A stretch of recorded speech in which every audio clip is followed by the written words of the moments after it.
There's only one place you can hear Jonathan Mosen, and that's right here, the home of the fun guys. This is Mushroom FM. Mushroom FM. We have Mosen at Large coming up for you live in just a moment for the next 3 hours here on Mushroom FM. Looking forward to your contributions very much and some interesting conversation. After that, it is a Supreme edition of the early years. Steve Cutway is going to be looking at Diana Ross and the Supremes following the recent death of Mary Wilson, among other things. Dan Sweeney's One Hit Wonders is on at 7. We're back live again with The Snowman at 8. Mushroom FM. It was Saturday night and I came home late with nothing to do. I called up a girl I know and asked her out to see a movie. She told me to go pound sand, and I'm not all that good at that, so I declined. Just then a tweet landed in my inbox from some guy named the Snowman, whoever that is. Against my better judgment, I popped it open. Just as I thought. Shameless self-promotion inside. Guy thinks he's pretty funny. Says he's a good judge of music from the 60s and 70s. Well, we'll see. Said he was on right now, and that was good because I needed something right now. So I turned on Mushroom FM, and that was my second mistake. Thought I never would turn the darn thing off. How do you stop listening when the programming's that good? Suddenly there was a party going on in my apartment, and I was digging it. He was playing my favorites, Bread, Chicago, Doobie Brothers, Eagles, you name it, and I was having fun. Then the phone rang. It was her. She had changed her mind. Sorry, kind of busy just now. Snow White FM. Music, personality, and fun times on MushroomFM.com. How do I act? What do I do? What do I say? Mushroom FM. Welcome to this edition of Mosen at Large Live. I'm Jonathan Mosen with you for the next 3 hours. And on the show today, you could say you've got a bit of a date with Mosen at Large. We're going to be talking about dating when blind, online and offline, maths equipment of the past, lots of tech questions, and we talk later with Shelly Brisbin. Mosen at Large Podcast. And as ever, let me give you the contact information if you would like to be in touch with the show. You can, of course, comment on our Facebook and YouTube streams if you are listening to the show there, but the usual comment applies as well. So you can go to jonathan@mushroomfm.com via email and attach an audio clip or write something down, jonathan@mushroomfm.com. You can also tweet with the Mushroom FM hashtag. Just write the number sign and Mushroom FM anywhere in your tweet. And the listener line number is available to you as well. And that is in the United States. 864-60-MOSEN, 864-606-6736. Thanks for being here today. Welcome. It's good to have you a part of our community. And if you're listening to this for the first time, because we are streaming live for the first time on Facebook and YouTube, at our Mosen at Large Facebook and YouTube presences, yes, there is now a dedicated Mosen at Large YouTube channel, then a special welcome to you. We want to reach out, we want to be where people are and get as diverse a range of perspectives as we possibly can. So it is great to have you here. It has been a busy old week. We've made some changes at Mushroom FM, moved to a new server. Most people have heard about that by now. There are a few really good things about this. You'll find that the stream quality has improved. You will also find that we're back on Apple Music, which is really terrific news. In all countries, sadly, except the UK, because Apple Music is licensing TuneIn for access to third-party streams, it does mean that still when you try and listen to Mushroom FM with Apple Music in the UK, you can't because of that legal action in the UK, and we talked about that extensively when it happened. You can go back into the archives and get all the details on that. But if you're not in the UK, then it does mean that you can now ask Siri on your HomePod or your iThing to play Mushroom FM, and it will play it from Apple Music, which is really great. We lost it along the way, and somehow our move to this new server has brought it back again. So many benefits of the move. If you haven't found out about this move, well, you probably aren't listening, actually. Or you could be listening on YouTube or Facebook. You can get all the details on this by going to mushroomfm.com/stream changes. That's mushroomfm.com/stream changes. This is yet another opportunity I have to observe that people are interesting. We've been going through this gradual moving process, you see. So for a while, we just had both streams running at the same time for Mushroom FM. And then we moved to a point where if you listened to the old stream, you got a message at the front saying, if you keep listening this way, you're doomed. Doomed, I tell you. Well, something like that anyway. And then we eventually stopped broadcasting on the stream altogether, and there's one of those loops. You know how when radio stations change frequencies or something, and they do this, and they have a little loop that goes around saying you have to retune, and so we've got one of these loops.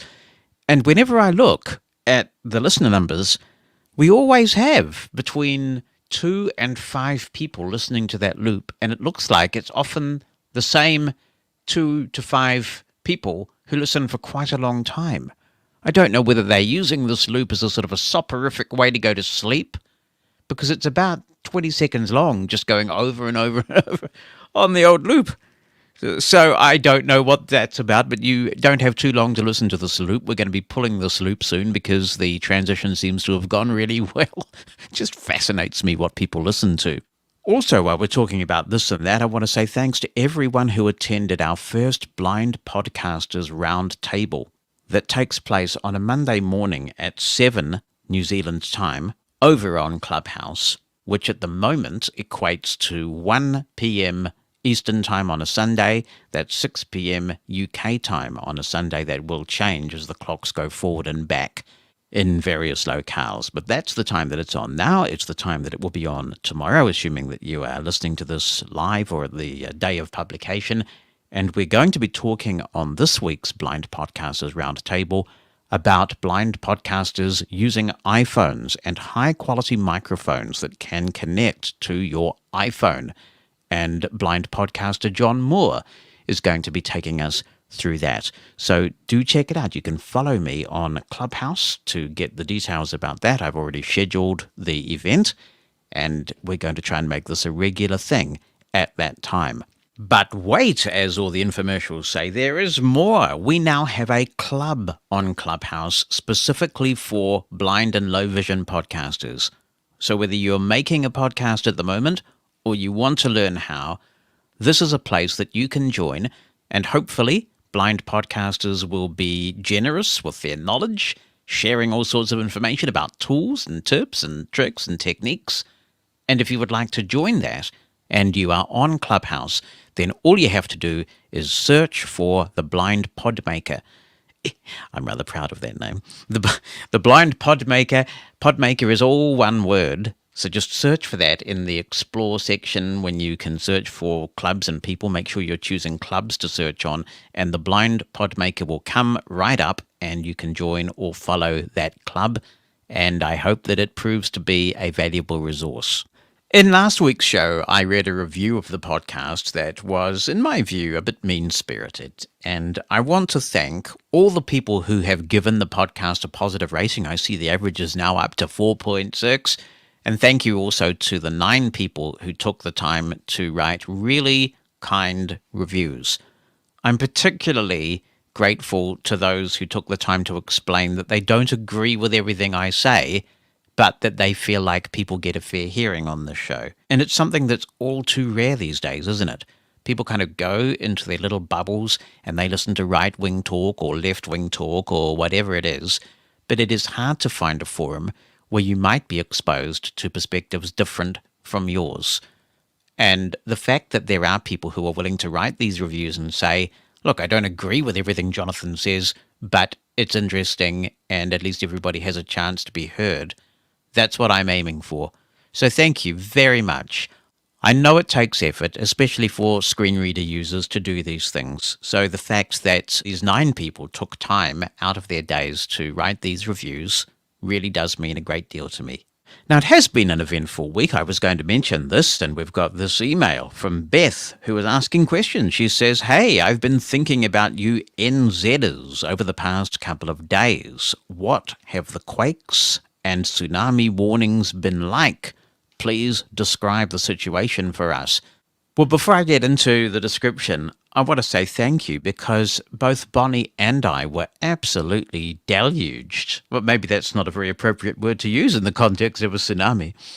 with emails and direct messages and text messages and a few mentions on Twitter and all sorts of things like that from people who heard that we had a bit of shakiness going on in New Zealand and were just checking on our well-being. So people can be really kind. Thank you so much. We both appreciate that a lot. For those not familiar with this, there were 3 very large quakes affecting New Zealand to some degree, the largest of which was 8.1. That is a massive magnitude earthquake, and they happened within a few hours of each other. Luckily, they were centered offshore, so there's been no damage or anything like that. The first one occurred at about, I think it was 2:27 a.m. We didn't feel them here. Now, some people in Wellington did. I should sidetrack a little bit and tell you a story about this. When Bonnie and I were kind of getting together as a couple, thinking about getting together as a permanent couple in 2013, she came over here for a visit. You know, we're going to talk a bit later about dating when you're blind, and when you're young, of course, it's meet the parents, isn't it? But when you get together at our age, it's meet the children. That was all pretty important. But anyway, she came over and she said to me, Wellington's notorious for its earthquakes. You know, how bad are they? And I thought, oh, this is kind of like the interview. You know, does she really want to get into this? And I said to her, I promise you, we very rarely feel them. I've been living in this particular house for 4.5 years, and I can honestly say I have never felt any quake of significance, of substance. And literally, just a few hours after she asked that question, there was a massive shake, and the house was carrying on and shaking around. I said, I promise you, this is the first quake like this I've ever felt here. And that was a Friday. And then on the Sunday afternoon, we were talking to David, my son, and then there was another massive quake. I mean, to the extent that I yelled to Bonnie, Bonnie, get down. And David thought, are you talking to a dog or something? You know, it sounded like you're talking to a pet, telling it to get off the furniture. But it was a really big quake, and I had to tell her to just get under a table or find some shelter. So how ironic that she asked that question, and we had 2 quite substantial quakes within the first sort of 72 hours of her being in New Zealand. But we don't tend to feel a lot of quakes. They have to be very major and close to us to even feel them in any way. So we blissfully slept through that quake that occurred at about 2:30 in the morning. We get up at 5 every morning. I even get up at 5 weekends too, just to be consistent. And Bonnie and I have coffee together, and then I get on my treadmill and do my meditation and kind of wind up for the day. So when we got up at 5, I caught up with the fact that there were tsunami warnings. Just then they were lifting the first set of tsunami warnings, because we've got a lot of coast in New Zealand. And what they say to you is, if you're in a coastal area, and we are not, if it's strong or if it's long, move to higher ground. Don't wait to be told to move to higher ground, because you just don't know how long you have before there's going to be some sort of tsunami. We used to call them tidal waves when I was a kid. Now we call them tsunamis. And the emergency alerts were going off as well in some parts of the country. So people had a very rude awakening and were evacuating. And then it seemed like the worst was over. You know, they can't tell for a while just what patterns those waves are going to deliver. So you have to just get up there in case. You don't want to be one of those idiots who risks it and then finds that your idiocy has cost you your life.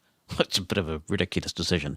So generally, people in New Zealand are pretty good about this, and they will move to higher ground when there are quakes like that. So by the time the morning news shows came on, you know, some of them came on early, there was rolling coverage, but by the time the regular morning news shows came on, sort of 5 or 6, it was a past tense story, and there were all these great stories of people moving to higher ground and everything. And then I think it was about 7 o'clock, there was another really big earthquake.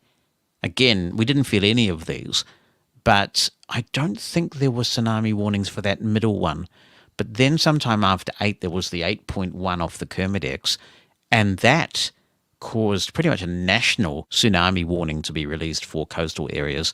That was very scary. Now, here, because we're nowhere near the coast, it didn't affect us. We didn't feel it. We just went on with life. except that I am chief executive of a national organization. And that final quake, the big one, did affect one of our offices in particular. That was in Whangarei, in the north of the North Island, and our staff there had to move to higher ground urgently. And there was a real possibility that there could have been significant flooding. We are lucky that we have great leaders around the country, and they took decisive, prompt action. The emergency alerts were going off regionally all over the place. And at that point, there was rolling coverage, of course, on all the radio stations that do news, and even some that do not, because it was important for these messages about moving, if you were in one of these affected coastal areas, to be heard by everybody. So everyone did their part. And that lasted quite a while, actually. So the quake hit, I think, just after 8, and it wasn't until 12:30 or 1 o'clock that the warnings started to be downgraded and people were told, okay, you can go back now. The other complicating factor with this is that Auckland was at COVID alert level 3, so lockdown, and the rest of the country was at COVID alert level 2. And so they had to tell people, look, in this situation, the evacuation warnings override the COVID alert levels because there is a genuine risk to life here. So we got away unscathed, but you can never tell as these tsunami waves start to form. And some of the descriptions that you could hear on the radio were really compelling. You can actually go back into the RNZ podcast feed and listen to some of this coverage because they put it up there in their podcast feed.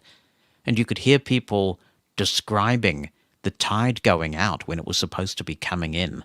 And of course, that normally precedes a massive wave. So there certainly were waves. There was a lot of unusual tidal activity, but nothing that really seriously threatened people or anything like that. But it was a pretty dramatic Friday. And thank you for asking, Beth. And again, thanks to everybody who reached out to check how we were doing. It's really nice to know that people care like that. Mosen at Large Podcast. Hey, Jonathan, it's Mike Fair, and yeah, I've got a few thoughts on the whole dating thing. I was an online dater for a number of years, long before encountering Sarah. It's funny because I'd largely given up before, before we hooked up. I was kind of becoming at peace with being single after a long time of not being. But before that point, I came very close to marrying one lady that I met online. We actually got engaged, and it was pretty successful. I chose to reveal right up front that I was blind, and that did have consequences. Of course, you're then the ambassador for blindness on this service. So you get all the, what's it like being blind? How do you do this, that, and 6 dozen other things? All of those questions are, of course, flung at you. I did online and I did phone dating. Well, one thing I do remember fondly with online dating, what experience I had, was a discussion on whether or not to use photo, to include a picture, a photograph of you. And I, this was bandied about on a private chat between a bunch of blind people. And one of them spoke up with this wonderful movie line, you're meddling with powers you cannot possibly comprehend, and just all of us cracked up laughing. And it was funny, but there was a truth to it, especially if you've never seen anything before. It's what does your image really say about you, and what are you giving away by showing your picture, which you've never seen, all of that stuff. That does come into it. So I would say, there's no escaping the visual dominance, I don't think, even on telephone dating where you'd think it would be more accessible. And it was totally accessible, but of course everyone was describing visual stuff a lot of the time on there. So it's inescapable. We're in a world of sighted people. We are a minority, and at some point you just sort of have to do as the Romans do. I was lucky. I had a reasonably positive experience But there is a stress that goes along with that. That's for sure. Thanks for those really interesting insights, Mike. I also know that it's really important to use photos and videos in certain situations, but I'm a perfectionist and I still struggle with the fact that I can't verify the quality of what I'm putting out there. But of course, other people don't feel the same way and are doing all sorts of stellar things with photography and video and posting to social media. And in a way, the fact that you're a blind photographer is sort of a bit of a brand. People know that in many cases and they just accept it. Online dating, perhaps a different matter. Here is somebody who has asked to remain anonymous on this subject, who says the below points are generalizations, and I think they mainly apply to younger people. I've learned them the hard way in student life.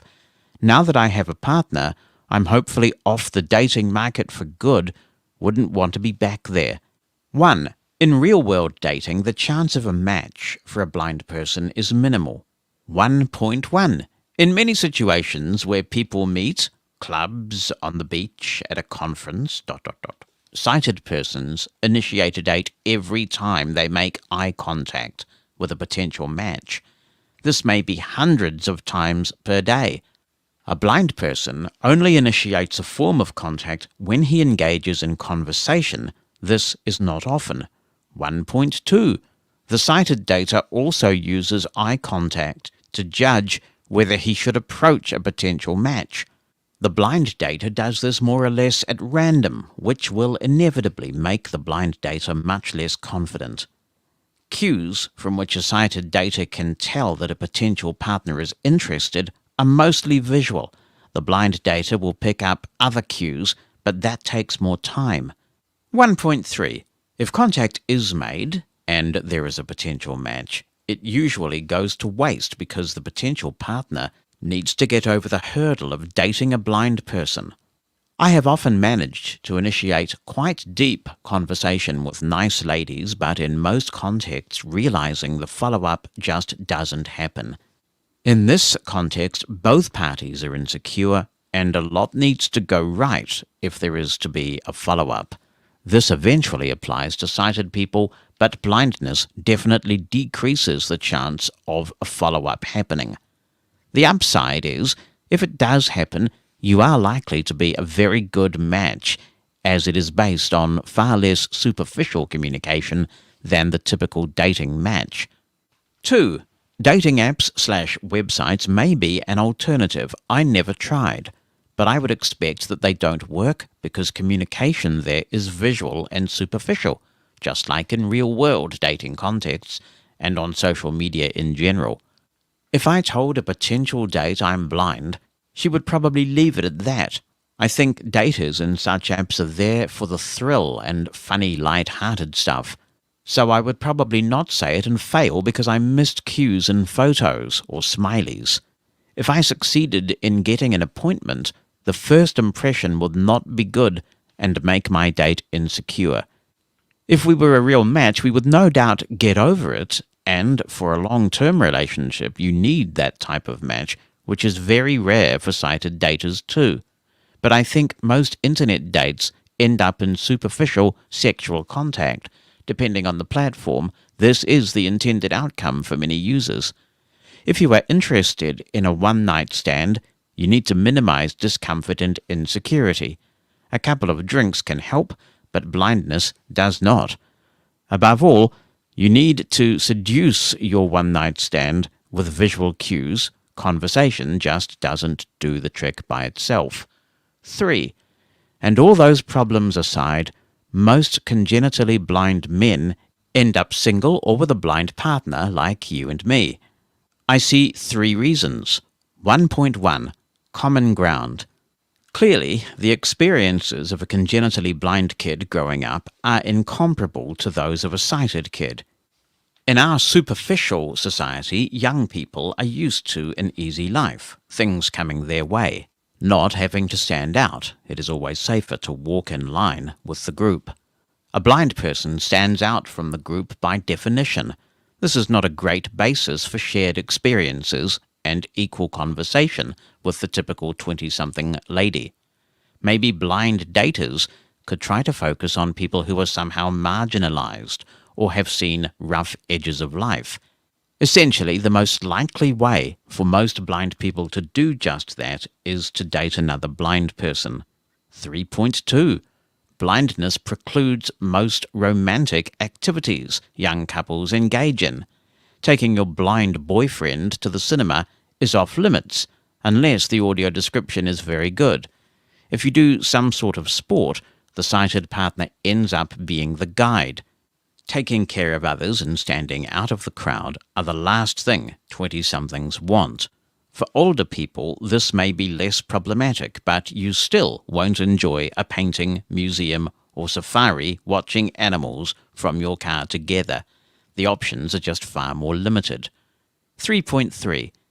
Even the most independent woman ultimately wants a somewhat dominant man who is able to take charge, has his life under control, and provides her care and money. This is a role which most men are biologically and socially conditioned to take on. But between a blind husband and his sighted wife, the roles are inevitably reversed in some areas. The husband is not able to drive his wife around in a fancy car, but depends on her for transportation. He cannot take the drill and put a painting on the wall. His wife will have to do that if she can. And who will do the shopping in such a household? Even if the blind man is independent, takes charge in the areas where he can, which are obviously many, and avoids leaning on his wife, the sighted wife is a caregiver in some areas, and the blind man has to relinquish power to her in some aspects of his life. We would like to think we are modern and that this is not a problem, and it shouldn't have to be.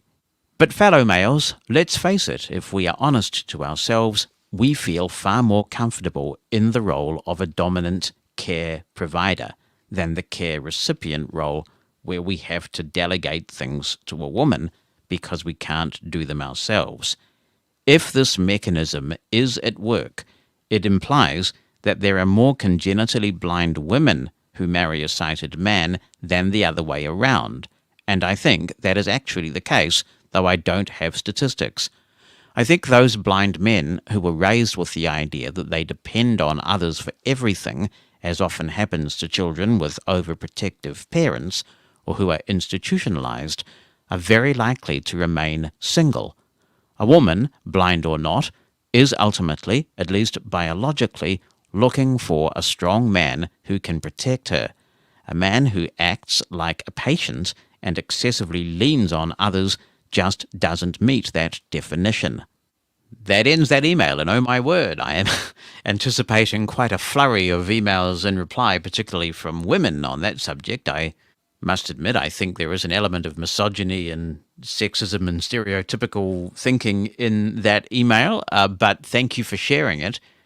I was on a panel discussion on the BBC 2 or 3 years ago now about the different dynamics of being in a relationship with a sighted person as a blind guy, or just a blind person in general, versus being in a relationship with another blind person. And there's quite a divergence of views on this, so I look forward to people chiming in with their thoughts.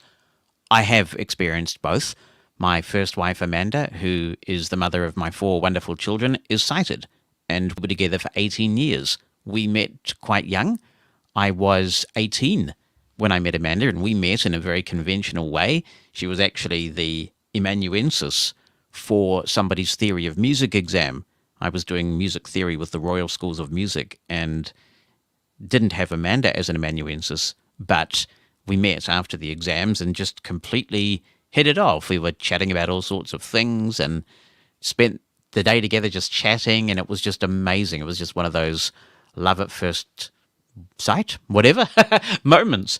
And we stayed together for, 18 years is a long time and had 4 wonderful children together. I do agree that you do have to manage the dynamics of a blind-sighted relationship quite carefully, especially when the children come along, because mum can so easily become taxi service and all sorts of other things. And there are ways around it, of course. A blind person can catch an Uber or a taxi or a bus for that matter if their kids are somewhere that's on the bus route and pick them up. I used to walk my kids to kindergarten, which in New Zealand is for under fives.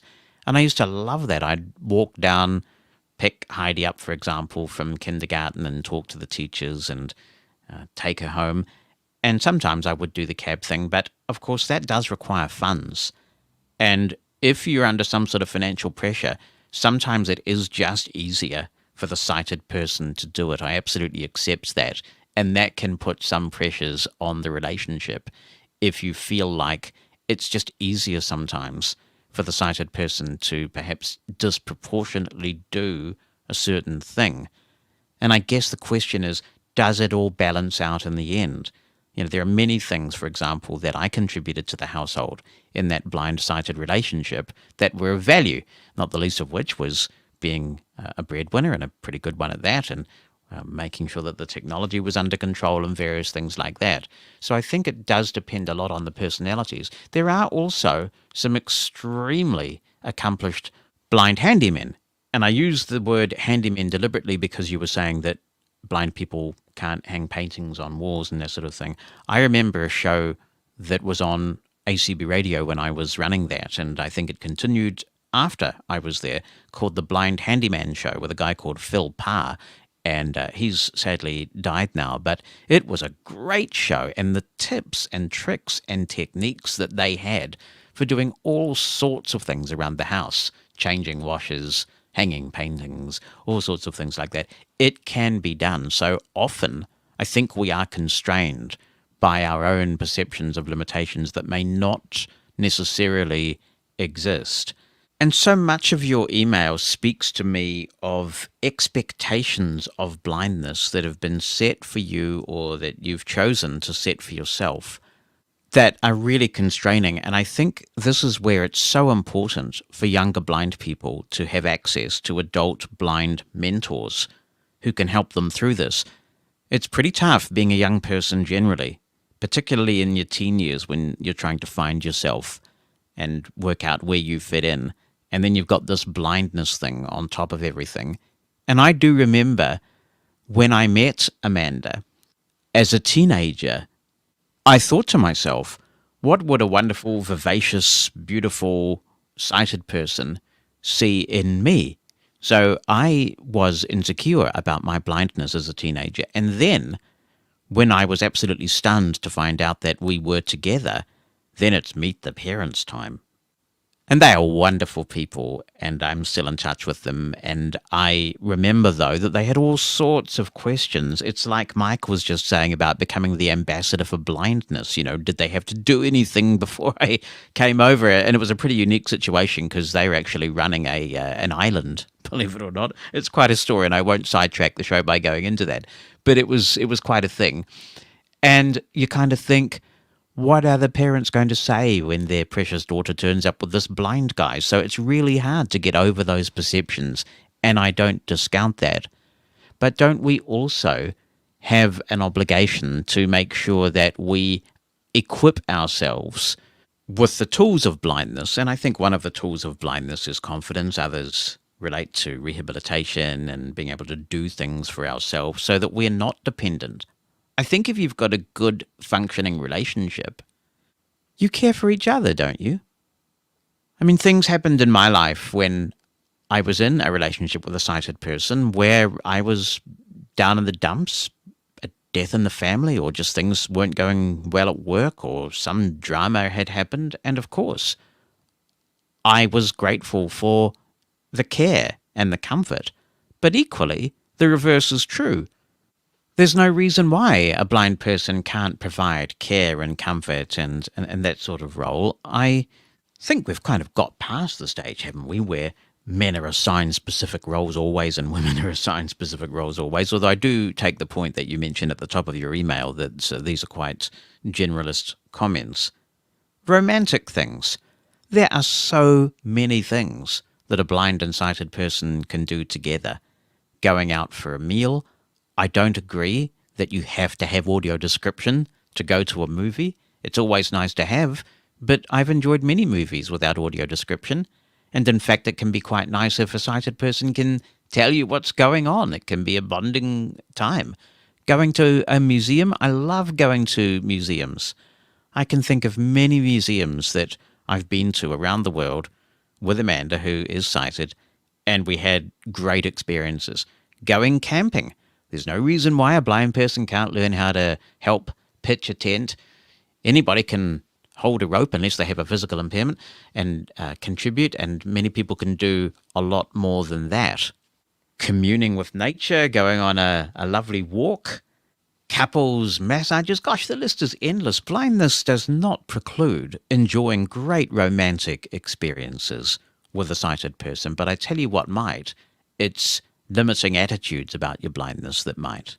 So finding that balance, setting expectations, assigning tasks, if you like, in a relationship, this is your role. I mean, there's no reason why a blind person can't do the dishes, take the recycling out, do all those things. You know, it can work. There are many wonderful long-term relationships between blind and sighted people. And Bonnie and I are very happy together, but I'm not sure how much of that is because we are blind or just because we happened to meet when I was on business in Boston and she listened to the show for a long time. And then when my marriage ended, we were good friends and we got together. So that was a pretty normal kind of thing. And I think the fact that we're blind may give us, I think you're right, I think it gives us some common interests, because a lot of blind people are interested in radio and things like that. But I think fundamentally the fact that we are both blind is kind of incidental. It requires us to run our household in a certain kind of way that would not be required if one of us was sighted. But I don't know if it's one of the things that necessarily attracts us to each other. It's kind of incidental, if you see what I mean. The person who wrote this next email did not ask to remain anonymous, but I'm just going to err on the side of caution because you can't unidentify someone, and it's quite a vulnerable email, so I think I would rather play on the safe side. It says, "Hi, Jonathan, just thought I would share my thoughts on the whole dating conversation. I'm a person who has never had any form of relationship experience or even any dating experience in my life. When I was about 4 years old, an occupational therapist said to my parents and me, and I quote, "Once your son is old enough to start dating, you will probably have to tag along just to show him where to put his hands." Misconceptions were around back then, even though many of us didn't realize it at the time.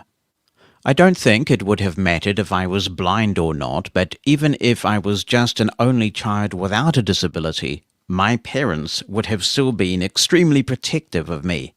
Yes, I was mainstreamed at school, but spending a lot of my childhood and young adulthood in and out of hospital and at times alone meant that sometimes tempers would fray. I'm no doubt letting my fear of rejection dominate, and I'm very well aware of how I react to rejection and have reacted to it, and I don't like it. Being an only child and often spending a lot of my time by myself and only mixing with people oftentimes older than me, I don't know what I want, but when I shared my house with another man for 6 weeks 2 years ago, the question of how I'd go when I moved in with somebody started to be considered, and share and compromise was the one thing that came out of my 6 weeks sharing my house with somebody else who was looking at houses so he could buy a house of his own. Theoretically, it's easy with share and compromise when you have siblings and when you're socialized a lot, but when you are an only child and sheltered, it can often be challenging. It's why I like the company of others and my own company, but in small doses each. Somebody said to me that the fact that I haven't had sex before the age of 35 is sad, but I do think there are plenty of people who haven't had sex before the age of 35. It's not just me. In order to look into relationship experience, suggestions were made to visit a sex worker to help me unpack insecurities and try to build self-confidence, but in all honesty, although I'm tempted to explore this path, I don't like it. Exploring sexual services is something I feel is frowned upon, and it doesn't lead to a loving and caring relationship later. Not learning to butter bread or make toast or making a sandwich, let alone cooking more than what I do alone, and stepping up to do a lot more for myself is no doubt going to be a turn-off for any potential partner. Either that's true or that's just what I've been told. So those are extracts from quite a lengthy email, and I appreciate you sending it in. And because it is such a vulnerable email, I'm not going to identify the sender. I think that that's important. I would say that this is another little segue we can go down with this subject. Any of us who have attended schools for the blind will be well aware of those blind children who were mollycoddled with the very best of intentions by their parents. A lot of it is due to a lack of education. When the blind child comes along, they may not have ever had any experience with blindness before. And everybody wants the so-called perfect baby. And so when a blind kid comes along out of the blue, it can be perceived as a bit of a tragedy. And I'm sorry to say that there are people in blindness agencies, sighted people, who treat bringing up a blind child like some sort of really complex pseudoscience. And I think the very best gift that we can give a blind baby is to ensure that their parents have access to competent adult blind role models. I believe this passionately. It can make the difference. It can change the whole trajectory of a blind person's life. If the parents are given the opportunity to understand that blindness is not a death sentence, blindness isn't this huge barrier, it's just another characteristic that you factor in, and you can have a fulfilling, rich life. And those are the messages that parents of blind kids need to hear at the earliest possible opportunity and keep having them reinforced. In the United States, they do a fantastic job of this. I remember I went to talk one year, several years ago now, many years ago now, to a blind parents organization in New Zealand. And at that stage, I was a young father doing a government relations job, and I was talking to them not just about legislation, but also my life as a blind person, a blind parent. And I was told later that one of the staff members, sighted staff members, told them afterwards, well, don't expect necessarily that your child can turn out like him because he's one of the super blind. I mean, what nonsense is this? I've never understood this term, super blind. Basically, people will achieve at different levels, no matter whether you're blind or not. It's just extraordinary. But coming back to this email, I agree with your reticence regarding the sexual services things. I think that's not really the issue. Based on your description, it sounds like the ends that you're seeking is the ability to feel some confidence in being able to do things for yourself and socialization opportunities. And then when those things are sorted, the other things just follow naturally when you have the confidence to meet somebody that you might care about. It all sounds a little bit clinical and mechanical, isn't it, if you choose to go down that other route? In the email that this person sends, he does indicate that he is doing counseling and working on some of these socialization issues. And I think acknowledging those things and the difficult task ahead is a really important first step. So I congratulate you for that, and I wish you all the very best of luck. And it is unfortunate that sometimes parents with the very best of intentions do precisely the wrong thing in overprotecting us. And we know what they say about the road to hell and all that. And as I read some of these emails, I do feel compelled to make this point as well. We don't need other people to complete us, do we? I spent about 6 months on my own for the first time in my life about 7, 8 years ago. Gosh, the time goes fast. And I have never done that before. In my adult life, I've never been without a significant other. So perhaps a different experience from what people are talking about here. And it was a really important 6 months to just get to know me and what I wanted and who I was. And people, whether they're blind or not, seem to be under tremendous pressure to pair themselves with someone. And it's okay to be single. You know, well-meaning people sort of match you. You get invited to a dinner party or something, and you're the spare, and then they'll inevitably bring some other person thinking, oh, maybe these two are a good match or whatever. People somehow think that you are not complete unless you're with someone. And some of the most well-adjusted people in the bestest relationships are actually people who've come to relationships later in life. Now, there are some of those things that previous email is talking about regarding having to learn to share a house with someone when you might be very set in your ways after a long time of living on your own and being single. But when you know who you are and you don't fear being alone, and something just naturally happens because there's a connection, no one's trying to force anything, that's what tends to last. Maybe the challenge is for some of us not to succumb to the peer pressure of thinking that if we haven't found someone yet, we need to jump in with both feet when someone shows the slightest inkling of interest. So perhaps that's another danger that we can consider when we're talking about all of these things, that if someone does show an interest, we are bombarded with such negative messages about blindness and our place in the world that we think, oh, well, I should just be grateful that this person is showing an interest, even when they might not really be our soulmate or the right person for us. I realize that this is a very personal, quite sensitive discussion, but it's also a fascinating subject. So if you have any perspectives to share on this and you would prefer to remain anonymous, that's totally fine. Just make sure that in the subject line or the first line of your message body, you let me know that you don't want your name used, and you have my word that I will honor that. So if you'd like to be in touch on this, drop me an email to jonathan@mushroomfm.com. Of course, you can also call the listener line. You can remain anonymous there too if you want, if you let me know at the beginning of the message, although some people might recognize your voice. That number, 864-60-MOSEN in the United States, 864-606-6736. I would be very interested in other people's perspectives on this interesting subject. Robin Williams writes in and says, "Hi, Jonathan. This is my first contribution to the podcast after a few months of listening. Even in that short time, I have learned a lot, and as well as being an enjoyable and relaxing listen. The tips and advice on your show have increased my productivity. Thank you very much for dedicating your time to producing such excellent content." Well, thank you, Robin. That's really generous of you. I would like to contribute on two topics. Firstly, in regards to online dating. I met my now wife online in 2014, and we have now been married for 3 years. My wife is sighted, although this wasn't a necessity for me. I am particularly interested in the topic of whether one should or should not declare their blindness from the outset. I did, and I think this was a good decision.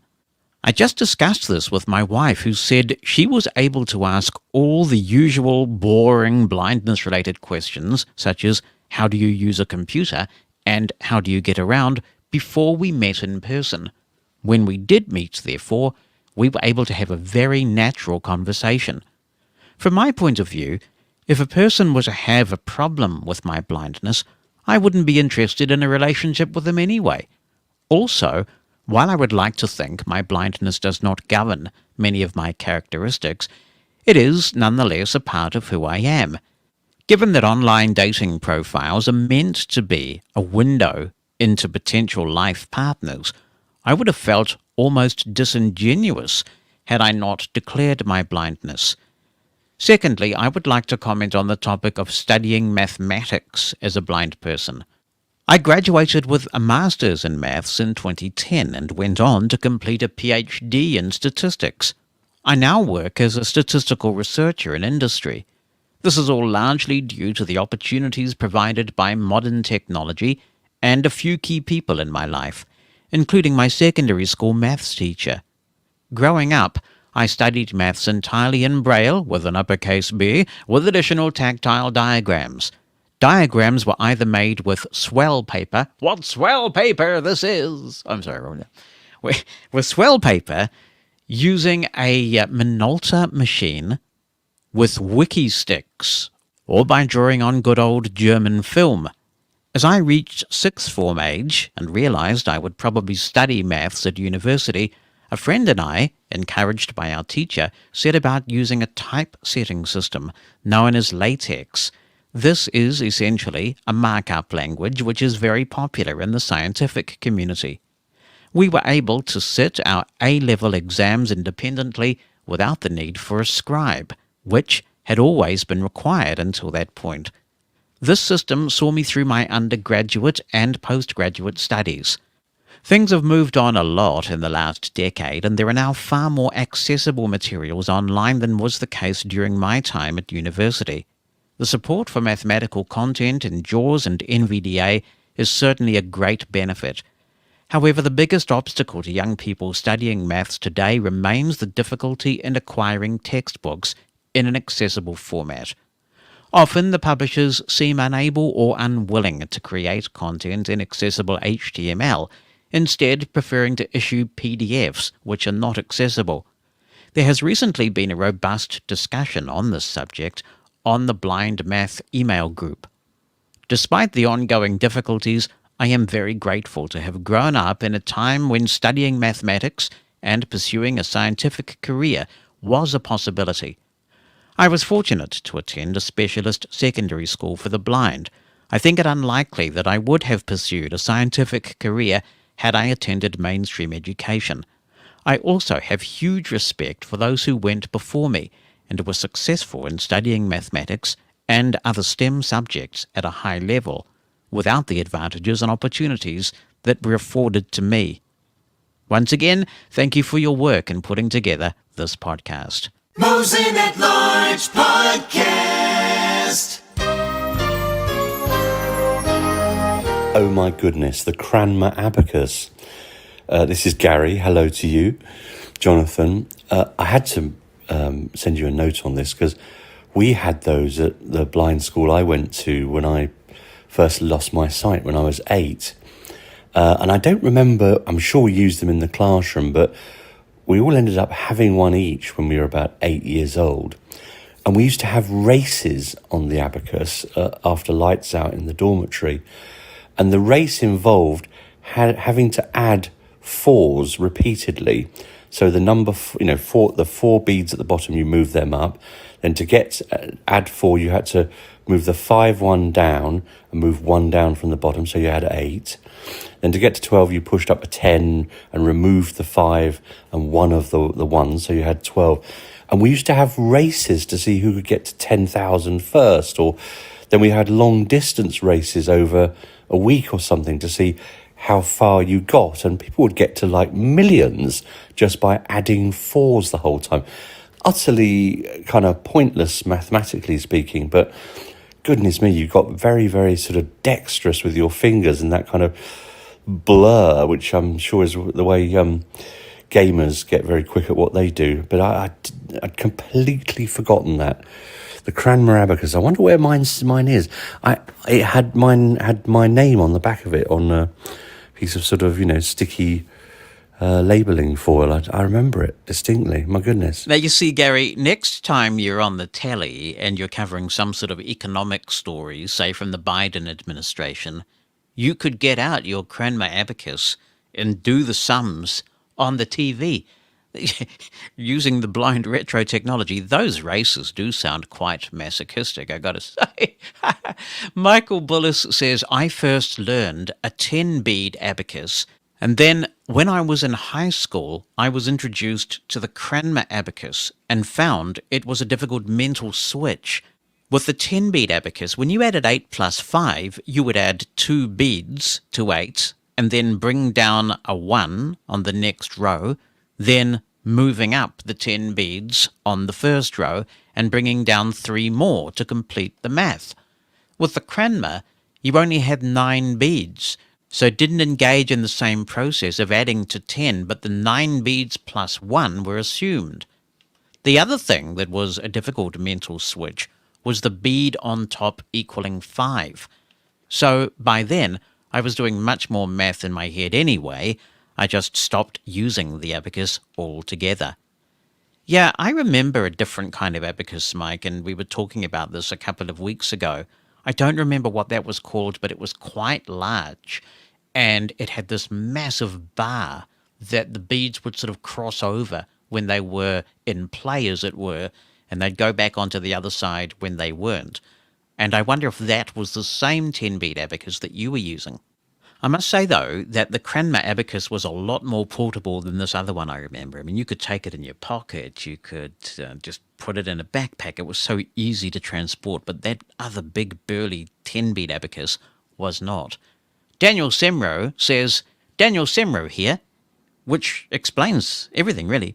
Responding to the maths tech question, does anyone remember Math Flash from APH? They have it on Google Home now, believe it or not. Way back in elementary school, I did use the abacus. I didn't really like it, and it felt really confusing, but I got through it. See, in the end, you just got to keep calm and carry on. Hi, Jonathan, says Neil Jarvis. I do hope you and the family are all well. We are, thank you. Hope you are doing well as well, Neil. We should catch up sometime.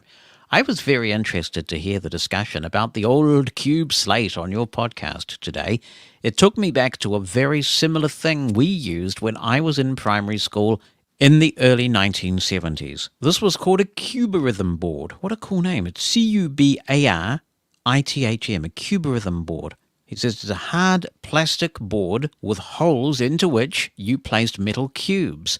There were 100 cubes in the kit, and they sound exactly like the plastic ones described on the podcast, enabling you to produce the numbers 1 to 0 by orientating the cube the way you wanted it. Rather than a blank face, these cubes had a face which had a single raised line. Again, orientation allowed you to display 4 different positions, and therefore functions. The cubes were seriously substantial items, quite heavy with sharp corners. I suspect they wouldn't be allowed out in the wild today. The cubarhythm kit was like the plastic slate described in your podcast, a tool for teaching maths to blind children. A far more interesting and decidedly unofficial use to which we put it was as a scoreboard for dice cricket. 1 cube was rolled to determine the number of runs, if any, from each ball or roll. You could only score in a way which reflected a real cricket situation. The raised line would equate to a wicket being taken, the orientation of the line determining how the wicket had fallen. Wow!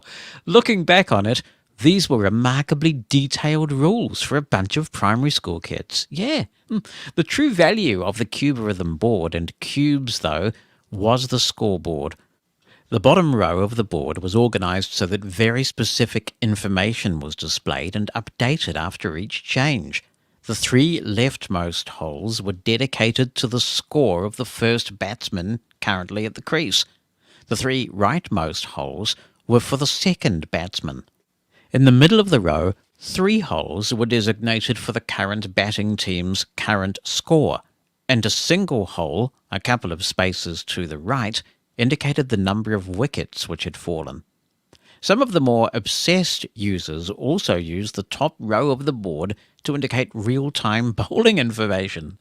Now, I have no memory of how this tool helped my maths, but nearly 50 years on, I still remember in detail how it helped my love of cricket, which, let's face it, is of far more importance.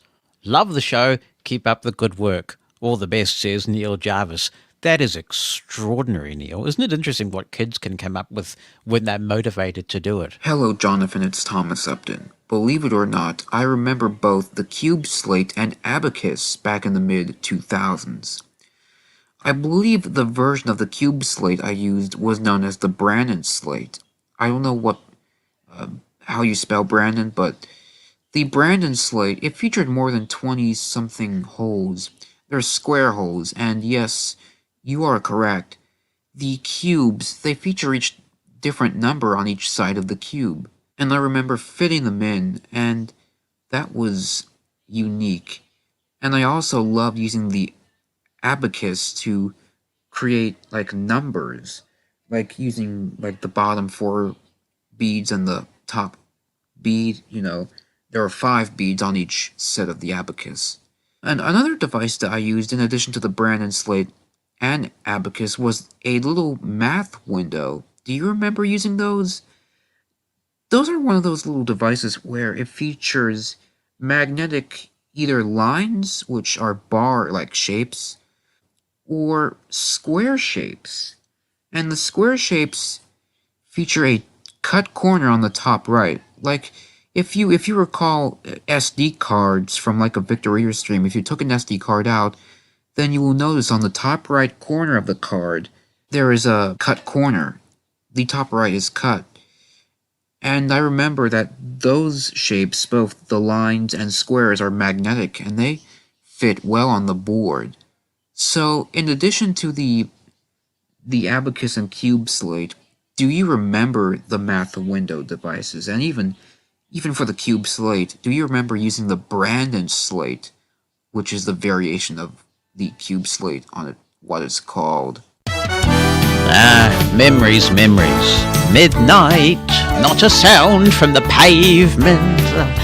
We are into hour number 2 live with Mosen at Large here on Mushroom FM, and also on YouTube and Facebook via our Mosen at Large presences there. Up ahead, we are going to be speaking with journalist, author, podcaster. Oh man, is there something she doesn't do? Shelly Brisbin joins me next. Looking forward to it. Mushroom FM. What's on your mind? Send an email with a recording of your voice or just write it down. Jonathan at mushroomfm.com. That's JONATHAN at mushroomfm.com. Or phone our listener line.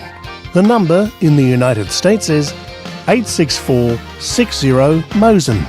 That's 864-60-667-36. This is Mushroom FM. Mosen at Large Podcast. And to be in touch with the show, if you are listening to this live on Facebook and YouTube, you can post a comment there. I will get it. Sometimes I reply to them. I see that we've got comments on either Facebook or YouTube from Daniel and also from Renee, who's listening for the first time live. Renee didn't listen to Mushroom FM live, I don't think, but is listening to this via Facebook. Also, Christian wants to know why. Why won't you say how to make the soup drinker respond to soup drinker? Because if I told you that, it would take the challenge away from you working it out for yourself. That's why. I mean, I'm pretty free with giving my information, but I'm not telling you that, Christian. You'll have to work it out. Interesting. You meet people called Christian quite a lot, but you never meet anybody called atheist, do you? Don't be a bozo. No, I'm just making the point. You never meet anybody called atheist. You meet lots of people called Christian, but you don't. What else can I tell you? Stephanie's... I'm sorry, not Stephanie, Beth. You've got so many emojis and things before your name, is tuned in and tweeting it about various subjects. So thank you. Good to get your perspectives. And you're welcome to get in touch as well during the show here on Mosen at Large. I like to think of it as the war and peace of iOS accessibility, only far more enthralling, of course. Shelly Brisbin has written an updated version of her iOS Access for All book, including features introduced in iOS 14. There's plenty of interest for blind and low vision iPhone and iPad users, but it also covers Apple's vast array of accessibility features for people with a wide range of disabilities. And Shelly joins me now. It's really good to reciprocate and have you on my podcast, Shelly, so welcome. Thank you. It's great to be here, and it was certainly great having you on my show Parallel a few weeks back. And the War and Peace, I'm going to have to keep that because that's a good testimonial to put on the website somewhere. Phew, I mean, it's quite immense, and we'll talk about that a bit later. But you've enjoyed a long career in journalism, particularly in the tech space. Has your vision deteriorated over time? Not really. It's funny because I use screens so much more than I ever did back when I was, working exclusively in print. And so I don't think my vision has deteriorated, but I think the way I use it is different because I'm using screens so much. And my guess is that that's the way most people with vision of a certain age might look at it. But no, it's stayed the same. I was born with a blockage of the optic nerve, and I'm very nearsighted and photophobic, and that continues to this day. So do you use your technology primarily as a low vision user with magnification, or as a blind person with screen reading? Mostly as a low vision user, especially when I'm trying to work or manipulate things on screen. If I want to read a long article or a book and I do like long form reading, I will always kick into speech. And in fact, I prefer that. And I sort of, that's my default, the way my brain works. I want to hear it, but I use what vision I have with magnification and with high contrast video on screens most of the time. I think it's so important that blind people, low vision people, actually people with a range of disabilities are involved in journalism. I'm involved in my day job as chief executive of an employment agency for disabled people here in New Zealand. And I'm so keen to see more of this because it's such a position of influence and it can change mindsets and perceptions. Did you come across much discrimination throughout your journalist career? It's the sort of thing that you don't always know until after it's happened, and then you look back and you wonder, why did something happen a certain way? And then you don't want to think it's because of your disability, but sometimes in retrospect you go, oh, that probably was. Or people, what's happened to me more than anything is that people made assumptions about what I couldn't do without letting me get involved and say, hey, I can do that, or here's an alternative way I could do that. And so that's the kind of, like I say, that's the kind of thing where after the fact you become aware that somebody was ignorant and substituted their own judgment for yours when they were trying to decide whether to work with you or not. Yeah, it's such a frustrating thing, isn't it? So often we're not so much limited by the disability, but other people's perceptions of it. Yeah, absolutely. And I think that especially in the early days when I was really committed to working in a mainstream environment, I did as little to draw attention to my disability as I possibly could. And having some vision, I had a fair bit of success with that. And I am more able and willing to speak to my disability, whether it's answering people's questions or whether it's being forthright in my own right and saying, hey, this is something, accommodation I need, or this is something you should be aware of, than I would have been back in the day. And the irony of that, of course, is now I'm working much more in accessibility-related journalism than I was before, even though I'm continuing to do mainstream stuff. But back when I got started, I was very much out to prove myself and to, say, I'm fine, I've got this. In many cases, that was absolutely true. In other cases, I probably, had I known a little bit more, would have been a better advocate for myself. Your willingness to take on accessibility work, was that a bit of a progression for you? Because I know that there are people who don't want to be pigeonholed, and disabled people in any space really are worried about covering disability because they fear that they'll never get out, that's what they'll be pigeonholed for. Yeah, absolutely. As I say, I was very, very committed to working in the mainstream. And once I found that technology was the niche where I wanted to be, I was first of all, I don't know that in the late 80s when I started, there would have been a lot in the mainstream world for me to do as somebody who was focusing on accessibility and disability, even though I was sort of hacking it in my own personal life. But as a young person and as somebody who was very committed to being in the mainstream, and frankly, who had seen a lot of my peers feel like they had to settle for careers in accessibility and disability, it's not what I wanted for myself. And a combination of age and the fact that I was successful in the mainstream world made it more possible for me later in life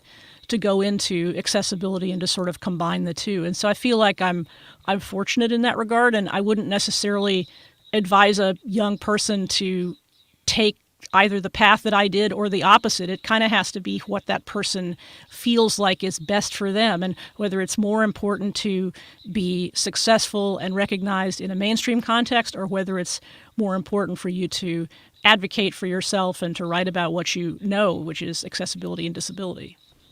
We had a really interesting discussion on your podcast, Parallel, about the way that mainstream tech news covers disability issues, and there's kind of a human interest angle, almost a inspiration porn angle, a touchy-feely angle that doesn't really reflect the fact that actually disabled people are consumers who have rights and who should expect the technology to work in the way that it said it would when they purchased it. Is that something that troubles you, the angle that is often taken on assistive tech? It really does, especially because the part of technology journalism that I've always been interested in was the how-to and the evaluation of features based on their relative merits. I mean, I started writing in technology comparing products, comparing accelerators and hard drives and the sort of thing where you had charts and where you would say, well, this is X% better than this other thing.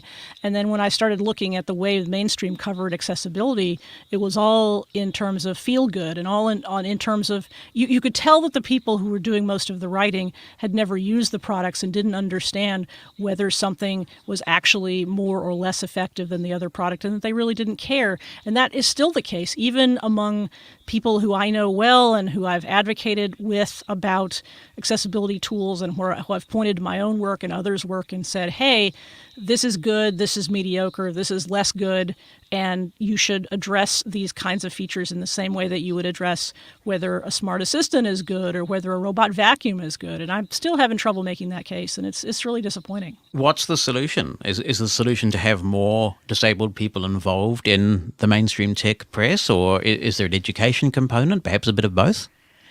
Perhaps a bit of both. I do think that it's important for folks in the mainstream who are not knowledgeable about accessibility to do one of two things, either to get knowledgeable or to involve people that are knowledgeable, either as the primary creators of content or as technical editors. I've had technical editors work with me on content for many years. If I was writing about something on which I was not the expert, it was often standard practice for me to send my copy to a technical editor who might know more about networking or web development or something than I did, and he or she would say, here's where you're going wrong, here's where you need a little bit more detail. And that's a role people with disabilities could play as far as the accessibility components of mainstream products, particularly where you have an operating system or you have a tool that has some relevance to accessibility, or when your question is that product accessible?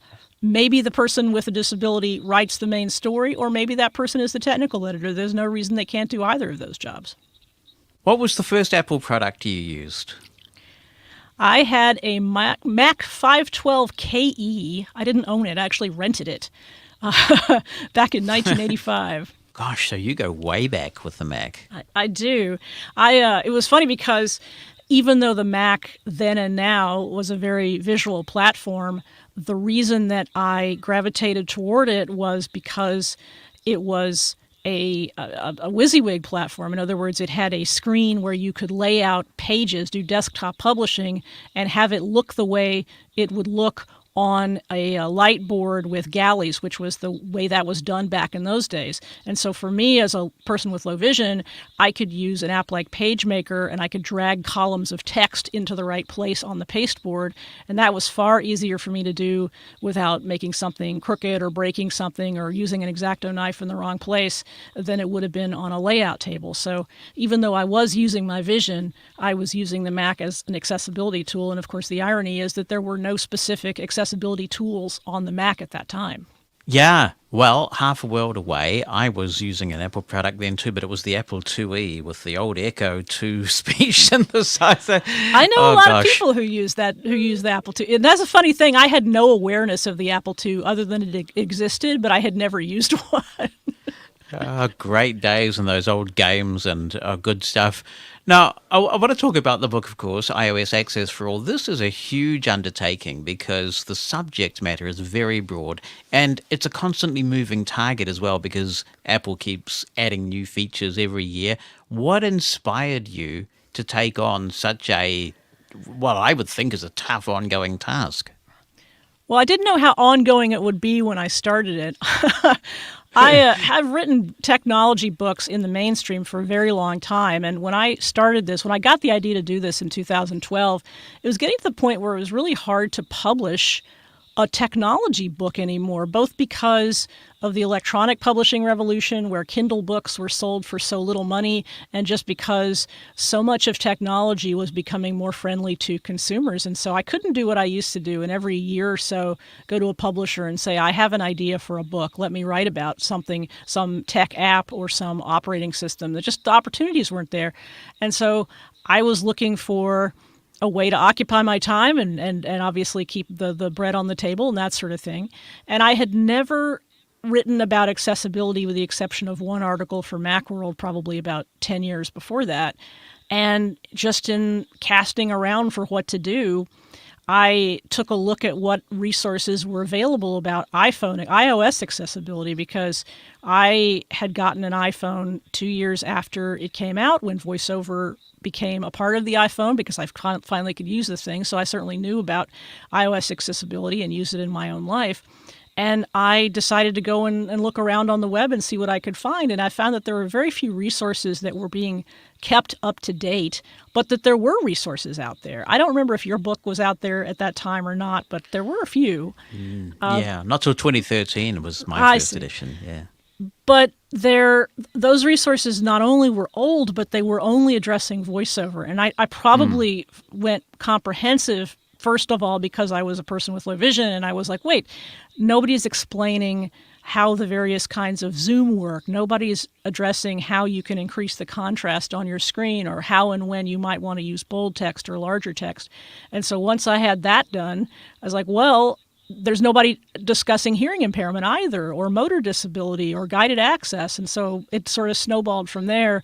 And I decided that my brand was going to be the comprehensive guide to accessibility and not just the guide to VoiceOver, which would leave a little room for others who maybe still were going to write about VoiceOver in different ways.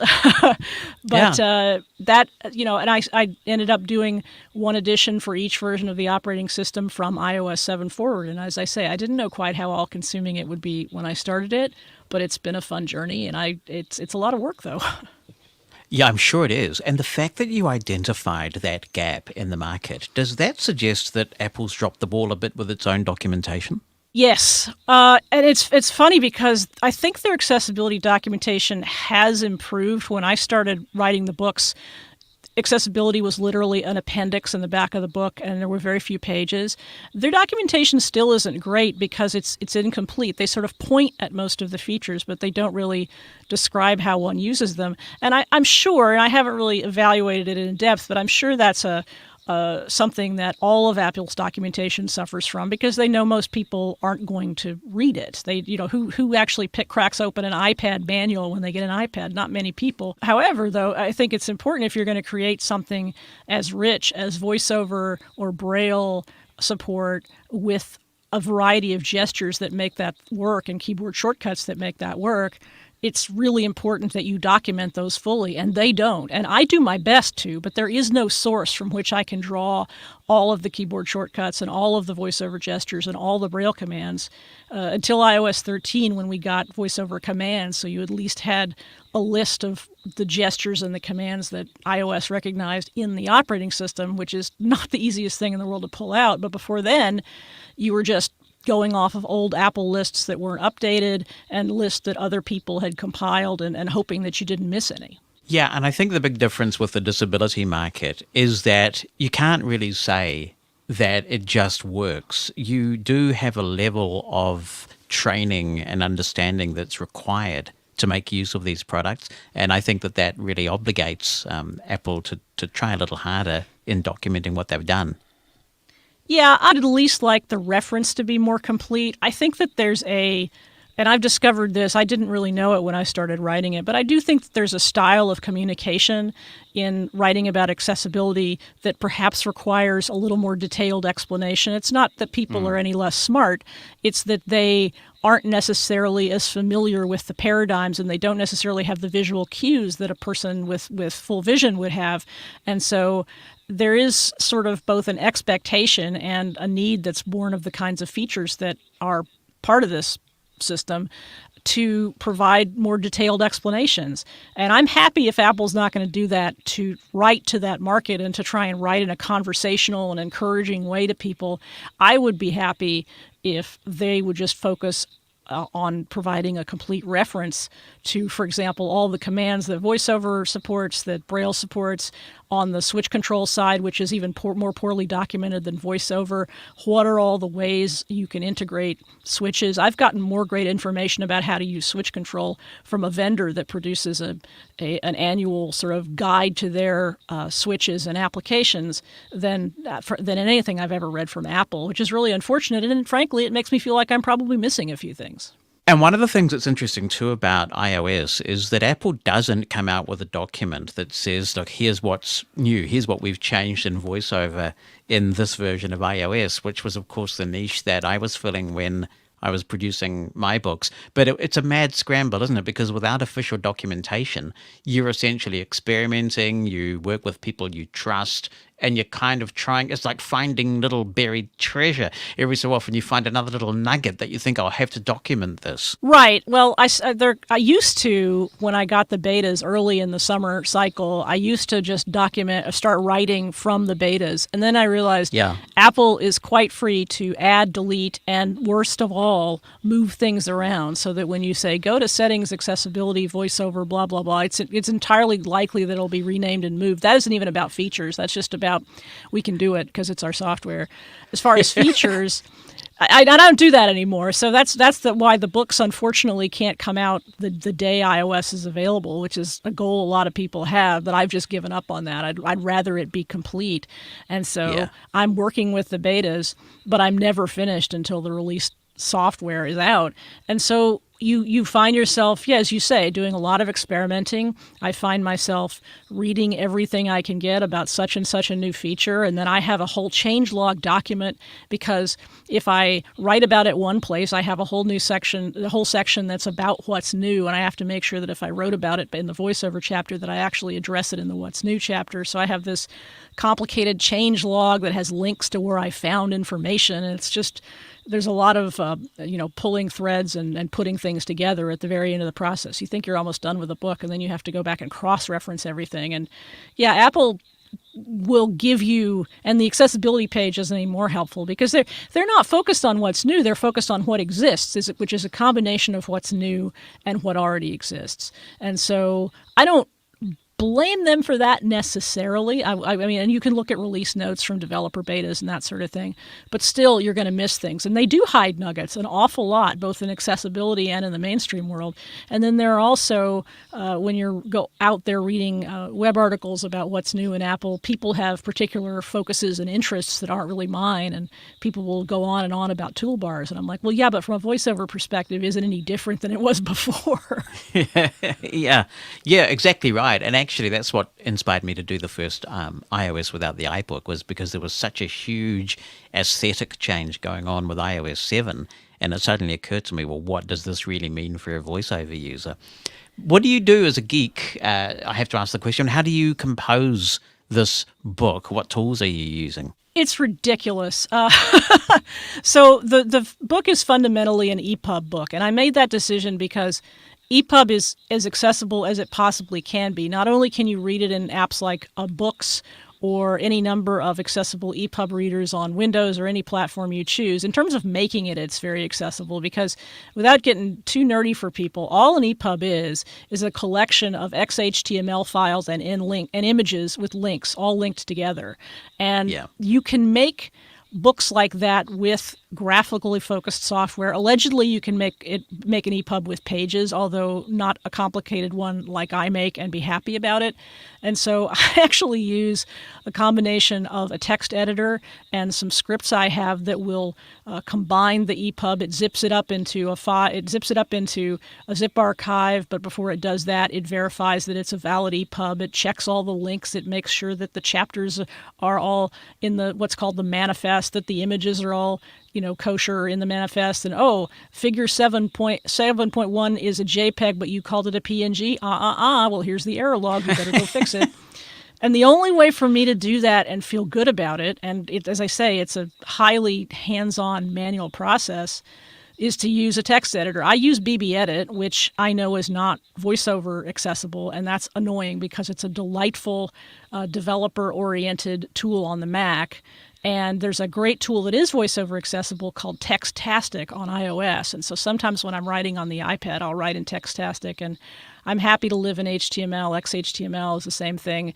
And then I use a series shortcuts to turn the screenshots from HEIC format on iOS into the JPEGs of the size that I need and to send them to the right place in files in iCloud Drive. So that's been really helpful to have. And then at the end, I have to make PDFs because a lot of my customers really would like a PDF version of the book. And I would say to blind listeners out there, if you think that you need a PDF, learn a little bit more about EPUB, because I think you'll actually be happier if you're using an accessible EPUB, because not only are there no unintentional, inaccessible areas in the document, but all of the contents is completely, the links always work. You don't have to worry about thumbnails. You're always able to use a text table of contents effectively. And in my case, I can use the nice large fonts that I created the book in. It's a font called Futura. And sometimes when I convert over to PDF, it doesn't always translate the way I want to. So my method of, I don't know if you want all this detail, but my method of making a PDF, which is I discovered last year, is I take the BB Edit file, which is an XHTML file. I open it up in a tool called Marked, which gives me a visual appearance, a visual reference. It's like a browser, but it's not really a web browser. Marked will then save a chapter file as a docx file, and then I combine all my docx files, add the images back, and convert that from Word to PDF after I've verified its accessibility and added alt text and all that sort of stuff. So it's extremely convoluted, and it's why a week after I introduced the EPUB version, and I'm really excited, and I think I'm done, I'm still working on the PDF version, and people are writing to me saying, "Where's the PDF?" Right. It's a Well, nightmare. you officially get like 12 out of 10 for a gloriously geeky answer to that question. So. See, you didn't even know what you asked when you asked me that question. I did a whole podcast series, which was, I realized after I had done it that the entire purpose of the podcast series was complaining about having to make PDFs.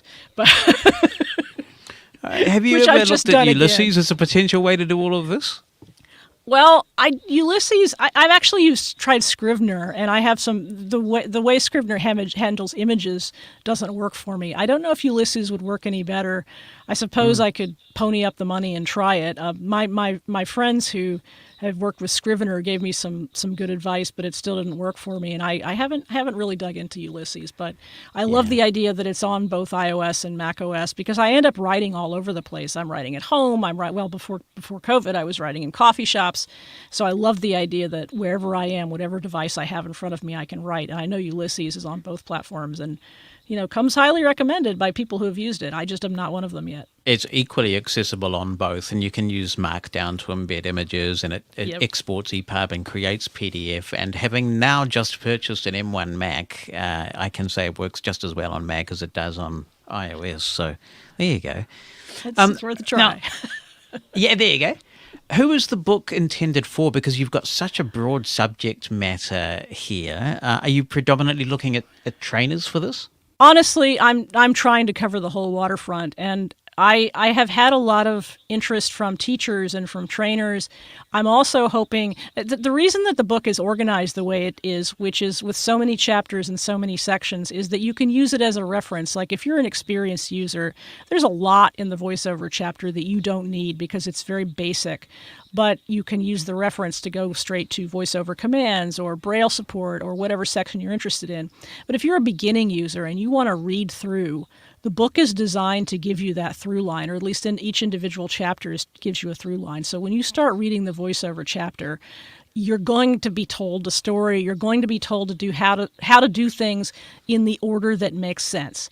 Just as an example, used to in the voiceover chapter, I started with how to configure your iPhone with VoiceOver alone, which makes perfect sense, right? Well, the trouble is that most people don't, if they're beginners, they don't know the VoiceOver gestures yet. So I have to stop and teach you enough VoiceOver gestures to enter your Wi-Fi password and swipe to get next and so on. And so I reoriented the book a little bit so that when people start, and especially if they're beginners and they're feeling some trepidation about it, I am going to hold their hand through it. I'm going to say, these are the most basic gestures, the gestures that you can get most easily. And then when we get into text editing where the waves are a little bit higher, I'm going to hold your hand a little tighter, and I'm going to tell you you're fine. You figured out standard typing. Now you're in direct touch typing. Now you know what we're going to do? We're going to move some words around. We're going to correct our spelling. And there's a way in which that could sound a little bit condescending, and it's not meant to be. But I've had so many beginning users or so many users who have only used VoiceOver at a high level say to me that they appreciate that level of detail. And again, if you're somebody who doesn't need that, there are entire sections of the book which you are free to skip and it won't hurt my feelings. Right, because obviously if you're a blind person who doesn't have any other impairments, you may not be interested in sections on hearing and motor issues. That too. But like I say, even within the sections that might interest you as a blind person, you might not read. The voiceover chapter is quite long. You might not read all of it. You might spend more time using the back half of that chapter or the chapter that covers new things in voiceover, and then go directly to the appendices, which have all the keyboard commands and gesture references, that sort of thing. It's interesting how some of these accessibility features kind of cross-pollinate, though. You've done a really good job of documenting voice control, which I, for one, love. I actually use it sometimes when I'm getting ready in the morning and I don't have time to hold the phone, or I'm on the treadmill and just want to do a whole lot of things. It's an incredibly effective tool, isn't it? I like voice control a lot. And I think even though in iOS 13, Apple did they had it on the main stage at the Worldwide Developers Conference, as they should have, I still think it was underappreciated, both in our community, especially in our community, because it was really intended to be a feature for people with motor disabilities who couldn't necessarily touch their phone, but in our community as well as the mainstream community, because it's just an amazing feature. And as a 1.0 feature, I think it's one of Apple's real hits as far as working well and doing what it needs to do. I really like it. And to be honest, I don't use it enough. There's so much going on in iOS that I a lot of times feel like I probably could be getting more out of my devices than I am. It is a shame, though. One of the things that's changed, and I'm not sure what the rationale was that when voice control started off, you used to be able to say swipe left or swipe right, and it would perform the voiceover function. And now you have to say, I think it's voiceover select previous item, which is much more convoluted than swipe left and swipe right. Yeah, that's annoying. So I went off it for a while, but I've just had to come to terms with it because there are so many benefits. I mean, you can even, as you really well document in your book, you can even do some quite major editing of text as you compose, which is what really makes it stand out from working with standard dictation. Yeah, actually, that was one of the most fun things I learned when I was doing the iOS 13 edition of the book, especially, was that I read up on what it could do, and then I was a little skeptical as to whether it would work. And I sat down with my iPad and I started working on the text editing features with voice control, and it really works well and it really works fast. And I also think it's intuitive, with the exception of the example you cited about the voiceover compound command. If you're just editing text, the things you say to get it to do what you want it to do are very intuitive and they make sense. And as I say, it's very fast, and I would have expected that it would have been somewhat pokey, and it's not. So your book is structured in a way that has different disability types in each section, right? And then you kind of go on, once you've educated people on the functions and how they work, to more general concepts that would apply to the entire audience that is reading. Yeah, I want people, first of all, to sort of find their place, whether it's blindness, low vision, hearing impairment, wherever you come from as a person with an accessibility need. I want you to get your grounding. And then when I explain concepts later that apply to everybody, you can apply what you've already learned, whether it's about voiceover or low vision or whatever. And I still continue to give you voiceover-centric guidance as we're going through all of the sort of mainstream features, like how to do screen time or privacy and security, or any of those features I talk about in that giant chapter 7.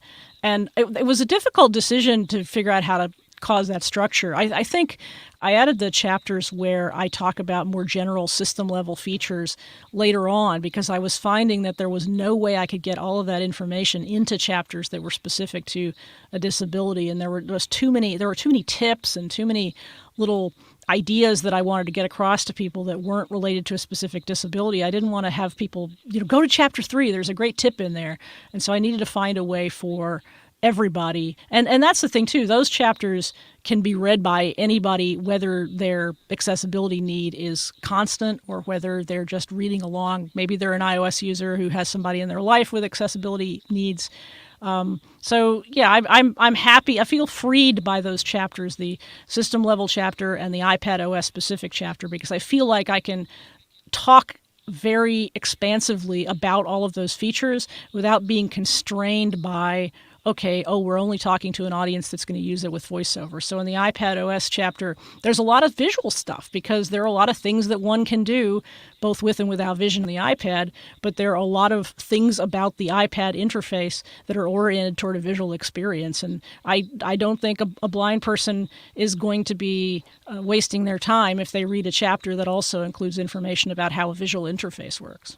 And then you took on the brave task of recommending a range of apps. And when I read that chapter, I was really struck. I thought, isn't it incredible that in the days of, say, Windows Mobile or Nokia phones, we would be struggling, we would be asking the community, is there an accessible app that does this? And now, in most categories, we're spoiled for choice. We ask the question, what particular accessible app would you recommend in this space? Because there are so many. I wanted to highlight accessible apps because we need them. Everybody is going to use apps on their phone, and you don't want to waste your money or your time downloading something that isn't accessible. But I also wanted to give kudos to apps that had done a great job, and there's so many apps who have been embraced by the community. So many developers of things like Twitterific and Overcast and other apps that a lot of people use, but that especially in the accessibility community, people have come to understand. Those developers are always looking out for the interests of voiceover users. A lot of them have voiceover users in their beta program. Some of them don't, but I just wanted a place for those kinds of apps to shine. And I think, actually, I wish I had time to put more apps in the book. And I've tried a couple times to sort of crowdsource some more apps. I've gotten on Twitter and said to people, hey, what apps do you recommend? But I actually would like to give sort of more time and energy to that, because the original concept of that chapter was that I would have people write little reviews or say, here's my favorite app, and, check it out, and you may or may not like it, but it's an app that I find useful and that it's completely accessible. So maybe at some point I'll find a way to get back to the crowdsourcing. And it speaks to the fact that Apple has done an incredible job of building this community of app developers. And I usually find that it's the smaller, perhaps one-person shops who are really keen to make their apps accessible and who feel very proud of, and justifiably so, of the work that they've put into making their apps accessible. Well, the funny thing about that is I identify with those developers as a podcaster because, and you probably know this too, that sometimes you do a lot of work and you don't get any feedback on it. You don't hear, hey, am I doing a good job? Are you getting anything out of it? And I know from talking to some of those small developers that when they get a voiceover user writing to say, this app is so awesome, this app is accessible, and it meets my needs, here's a little suggestion for some way you could change it, the developer often takes that as, oh my God, not only do people love my app, but people with a disability are taking time to write to me when they have choices of other apps, and they're saying, I like what you're doing, here's some information that you might not know about how to do it better. Right back in the introduction of your book at the beginning, you make the comment that the iPhone has replaced many of the devices that blind people used to have to carry around and potentially lose and have to charge and all those things. And for me and you, that's certainly true. It's interesting, though, that on this podcast, we've had discussions where listeners have talked about how despite owning an iPhone, they're still going to use devices like the Victor Reader Stream or something that's blindness specific. What do you think the reason is for that? I think some people have those devices and they have a comfort level. I get readers all the time asking me, can they read the book on the Victor Reader Stream? And the answer is absolutely yes. The answer is not get an iPhone, silly. The answer is if that's the way you want to read it, feel free. And I feel like some of it is a comfort level. For some people, not all, but for some people, it has represented a significant investment, both financially and in terms of their time and learning and getting comfortable with the device, and they want to keep it for as long as they can. I think there are probably some people who are finding ways to transition, and they may, there's an inertia thing. Like you know people in your life who do a certain thing a certain way because that's the way they do it. And even if you say to them, you could probably get rid of the stream and you could read everything on an iPhone, or you probably don't need that handheld electronic magnifier, they have trouble sort of processing that. They're used to doing a thing the way they're used to doing it. As far as people who are acquiring, new devices, I think there is probably a little bit of mistrust out there because there's this way in which people think, Apple could just decide to pull the plug on VoiceOver at any moment, but I know the Victor Reader stream is always going to read to me because it's designed for my specific needs. And as I say, I think things like electronic magnifiers, there are ways in which devices are specifically oriented toward a low vision or a blind user's needs. So the magnifier example, you may have a particular color combination and color filters that is appealing to you. And up until recently, the iPhone didn't actually offer that many. But with iOS 14, you've got more color filters and magnifiers. So there may be more people who feel like that app, which was underdeveloped, has come to a point where it's going to meet their needs. But if you spent $1,500 on your favorite handheld magnifier, it may take you a little while before you decide to switch completely over to an iPhone. I certainly hear what you're saying about that fear of Apple pulling the plug. People do express concern from time to time about the quality control issues, certainly where VoiceOver is concerned. And of course, the NFB famously passed a resolution on that subject a few years ago. And it's a topic that comes up regularly on this show as well. And so there is this concern that if blind people appear to be too ungrateful and rock the boat too much, then Apple's going to punish us by just walking away. What are your thoughts on the degree to which accessibility quality control is an issue at Apple? And how do we balance our gratitude with our rights as consumers to have products that do what they say on the tin? It is an issue, and it's an issue in ways that are surprising when they come up. So it's not that accessibility quality is a general problem. It's that in a specific instance, something happens that you absolutely don't expect. And so as a user, you're confused by that and you're not sure how to trace it down. Is it because, as is so often the case, somebody just didn't think about that by flipping this switch, this other thing has been caused to break? And that's the source, part of the source of people's concern. The other source of people's concern is, frankly, Apple's unwillingness to speak candidly and publicly more about what they do.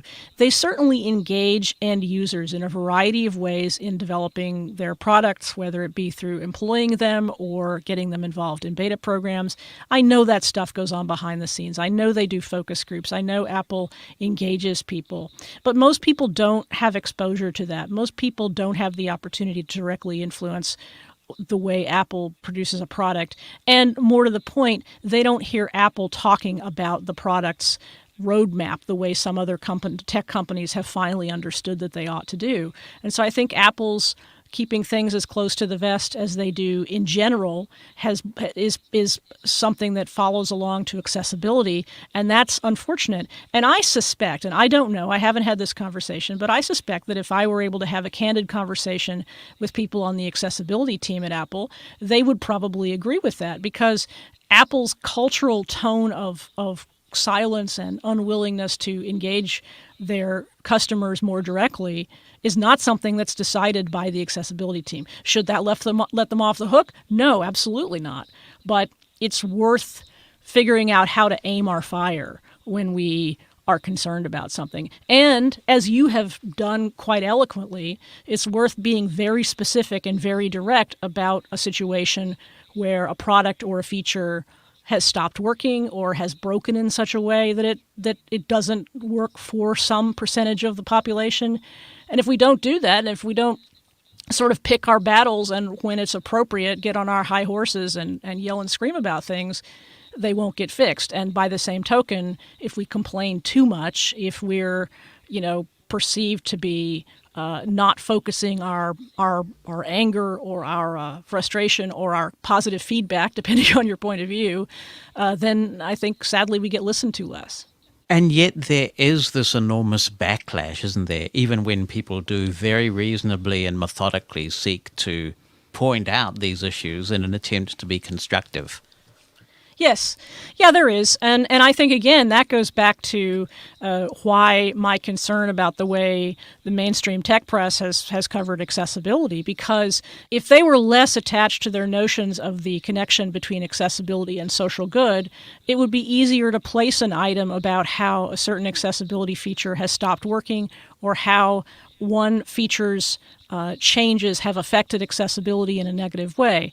But because we're not able to go beyond our own sources of information, like your podcast, like the work I do, like what people do on Twitter who are specifically focused on accessibility, because there's so little interest in the mainstream outlets where Apple folks congregate and where Apple employees and executives read, we don't necessarily have the push that we otherwise would. And I think those things are connected in unfortunate ways.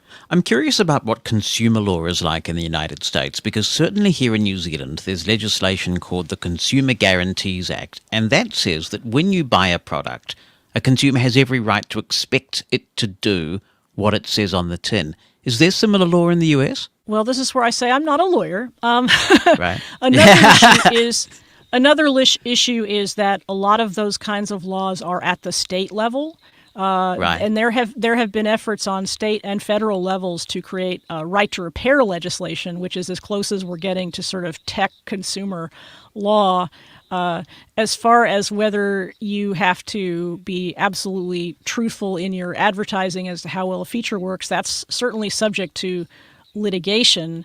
But I'm a little out of my depth, but I will say that the biggest constraint on understanding how such a law might protect a person who feels that a feature has been advertised in a way that isn't true is that there are 50 states and 50 sets of laws. And frankly, there's a segment of government at all levels that likes it that way because it means that people don't have rights that are easily understandable or that they can track across different states of the United States.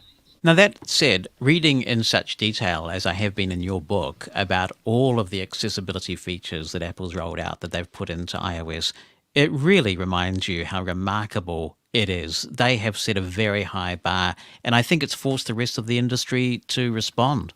It has. When we look at a Microsoft or a Google or an Amazon where they've added considerable accessibility features or they've made them much smarter over time, you absolutely see Apple's footprints there because, first of all, they've been able to follow the ways and means that Apple's used to provide accessibility and said, oh, this is what people want, well, let's make something like that. They also have legal compliance issues in terms of education and in terms of employment. They want to be on those contracts as Apple does, which is how Apple got into accessibility in the modern era in the first place.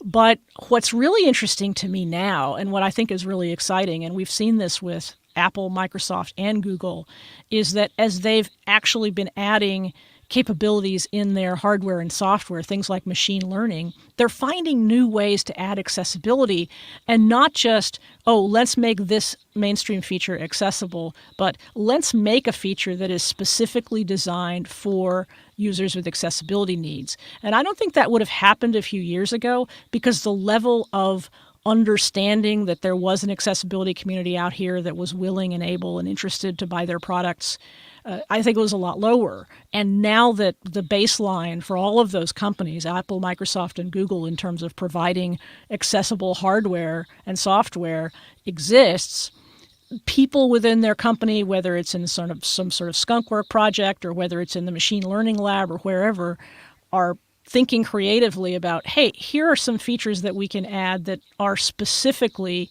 oriented toward an accessibility need, as I say, as opposed to just papering over things that were otherwise inaccessible.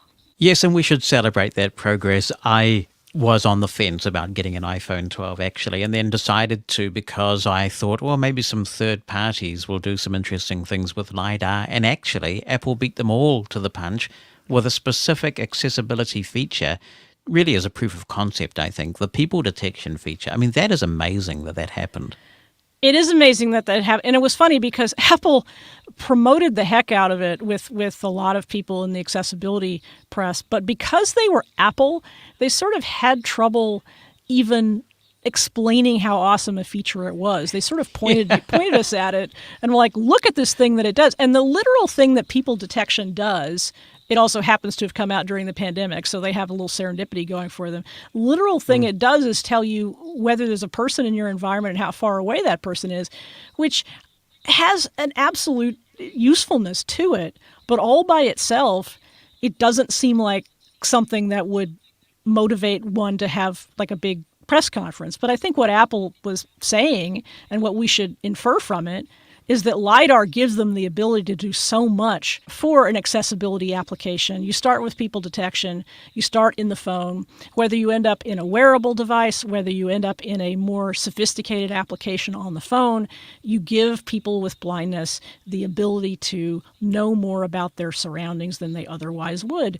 And that's amazing. Yeah, it is. I was quite surprised by how much sort of derision it generated on social media, actually. I think it's because, like I say, it was that sort of weird ham-handed combination of Apple going, look at this amazing thing we did, but not being able to explain why it was amazing. And I tried my best to sort of take the long view. I mean, I have there's you put to forgive the expression, but you get blinders on. You see a feature and you try to evaluate it as just the feature. Oh, I can tell that there's a person 10 feet in front of me. That's really great. But if you think about it just in those terms, the way that Apple promoted it sort of makes it look silly. But if you think about it in terms of, as I say, the two things that are exciting about it are what it says about the way Apple is thinking about LiDAR and the modeling it's doing for third-party developers as well. And the other thing is that when they decided to create this thing called people detection, they said, this is a feature that is specifically aimed at a group of people with blindness and low vision. We didn't invent it for the mainstream and say, oh, here's a way a blind person can use it. We said, here's an application that we have, Magnifier.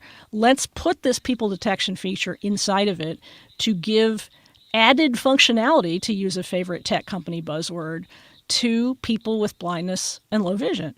And that's the difference between just making an improvement to VoiceOver and adding a feature that is specifically designed to enhance quality of life, productivity, whatever you will. And that gets back to what we were talking about earlier with regard to purpose-built accessibility devices. So when people were wearing backpacks with laptops in them that had GPS devices and carrying around all this incredibly heavy equipment that was specifically designed for what they needed to do as blind people, all of those devices were designed for the needs of a blind person. And what mainstream devices allowed us to do was do stuff that the people in the mainstream world were doing in our own way, but they didn't give us back all of the blindness-specific features that we wanted. Our needs in terms of navigation are very different than somebody who's driving a car. Well, that's what those third-party apps, the mapping apps that have come out since the iPhone was released, have enabled us to do. Hey, let's create an app that's specific to the need. Let's create Blind Square. Let's create Seeing AI. Let's create apps that are specific to the needs of people with blindness. Well, what Apple did with people detection is say, let's us do that too. Let's create a feature that's specific to the needs of blindness. They do that with voice over recognition, which is also in iOS 14. It got a lot less fanfare because it didn't use the LiDAR sensor, but it is in its own way just as amazing. Yes, one day we may wake up and find that Apple has acquired someone or something that we know. I hope it's not you or me. No, I think them acquiring me is highly unlikely. Apple has acquired Jonathan. Yeah. That was the vision I had. It's just like Apple comes in and says, hi, we'd like you to be you're one of us, you know? Right. Headhunting time. Right. What is the best way to get hold of iOS Access for All? If you go to my website, which is iosaccessbook.com, you can buy the book in EPUB or PDF version, or you can buy the surprisingly popular combo version, which will give you a zip file that includes both of those versions. You can also buy it from the Apple Bookstore if that's more convenient for you. That brings a little less revenue my way, but it's entirely your choice. What's the price on the book? It's $25 US for the EPUB or the PDF version. For $30, you get the combo version. Super cool. And tell me about Parallel for those who aren't tuned into it, subscribed to it already. Well, first of all, you should, so that you can hear a really great end-of-year conversation between myself, Jonathan, and Jason Snell. It actually was a great episode, and I really appreciate your coming on. But Parallel, the conceit of the show is that I bring folks from the mainstream and accessibility communities together to talk about technology. We talk about accessibility as part of the conversation, but it doesn't dominate the conversation. It goes back to everything I've talked about earlier about my passion for people communicating together, even though they find themselves in different worlds most of the time. And you can find that at relay.fm/parallel. And you got to just search, I guess, for Parallel in any podcast app, right? That's true. Parallel, not plural, just parallel. It's not the parallel, and it's not parallels. It's parallel. And you can find it wherever your podcasts are served. It is a Relay FM podcast, part of that network. So you'll hear myself along with a bunch of Relay people there as well. Well, it has been a blast talking with you. The time has flown by. Thank you for all the work you put into this book, and I appreciate you coming on the podcast. Thanks for having me, Jonathan. It was a blast. I really enjoyed it. Mosen at Large Podcast. Daniel Jacob is wanting to watch some stuff on Netflix via the website, and he says when you go to the audio description page on the Netflix website using either Edge, Chrome, or Firefox, you can easily choose a category such as action, drama, or TV shows, no problem. But if, as a JAWS/NVDA/Windows narrator user, you go to press the Enter key on, say, Godzilla in the action category, you'll note, using JAWS 2020 at least, pressing Enter does not result in opening up the link to this or any other movie/TV show. I did note, however, that if I tab over twice to the right, I can find a play button, but it's to a movie at random. It used to work beautifully with Internet Explorer, where by pressing the Enter key, it would open up the movie to the one you chose, where we could find the play button and we could see year, cast and crew, and even rate. I was wondering if any of you at Mushroom FM had the same experiences, and or whether you guys could also maybe pass on your feedback to Netflix. In a live chat, all a techie was able to do was to tell me whether a specific title was available with audio descriptions. So I'm thinking that more people need to send feedback.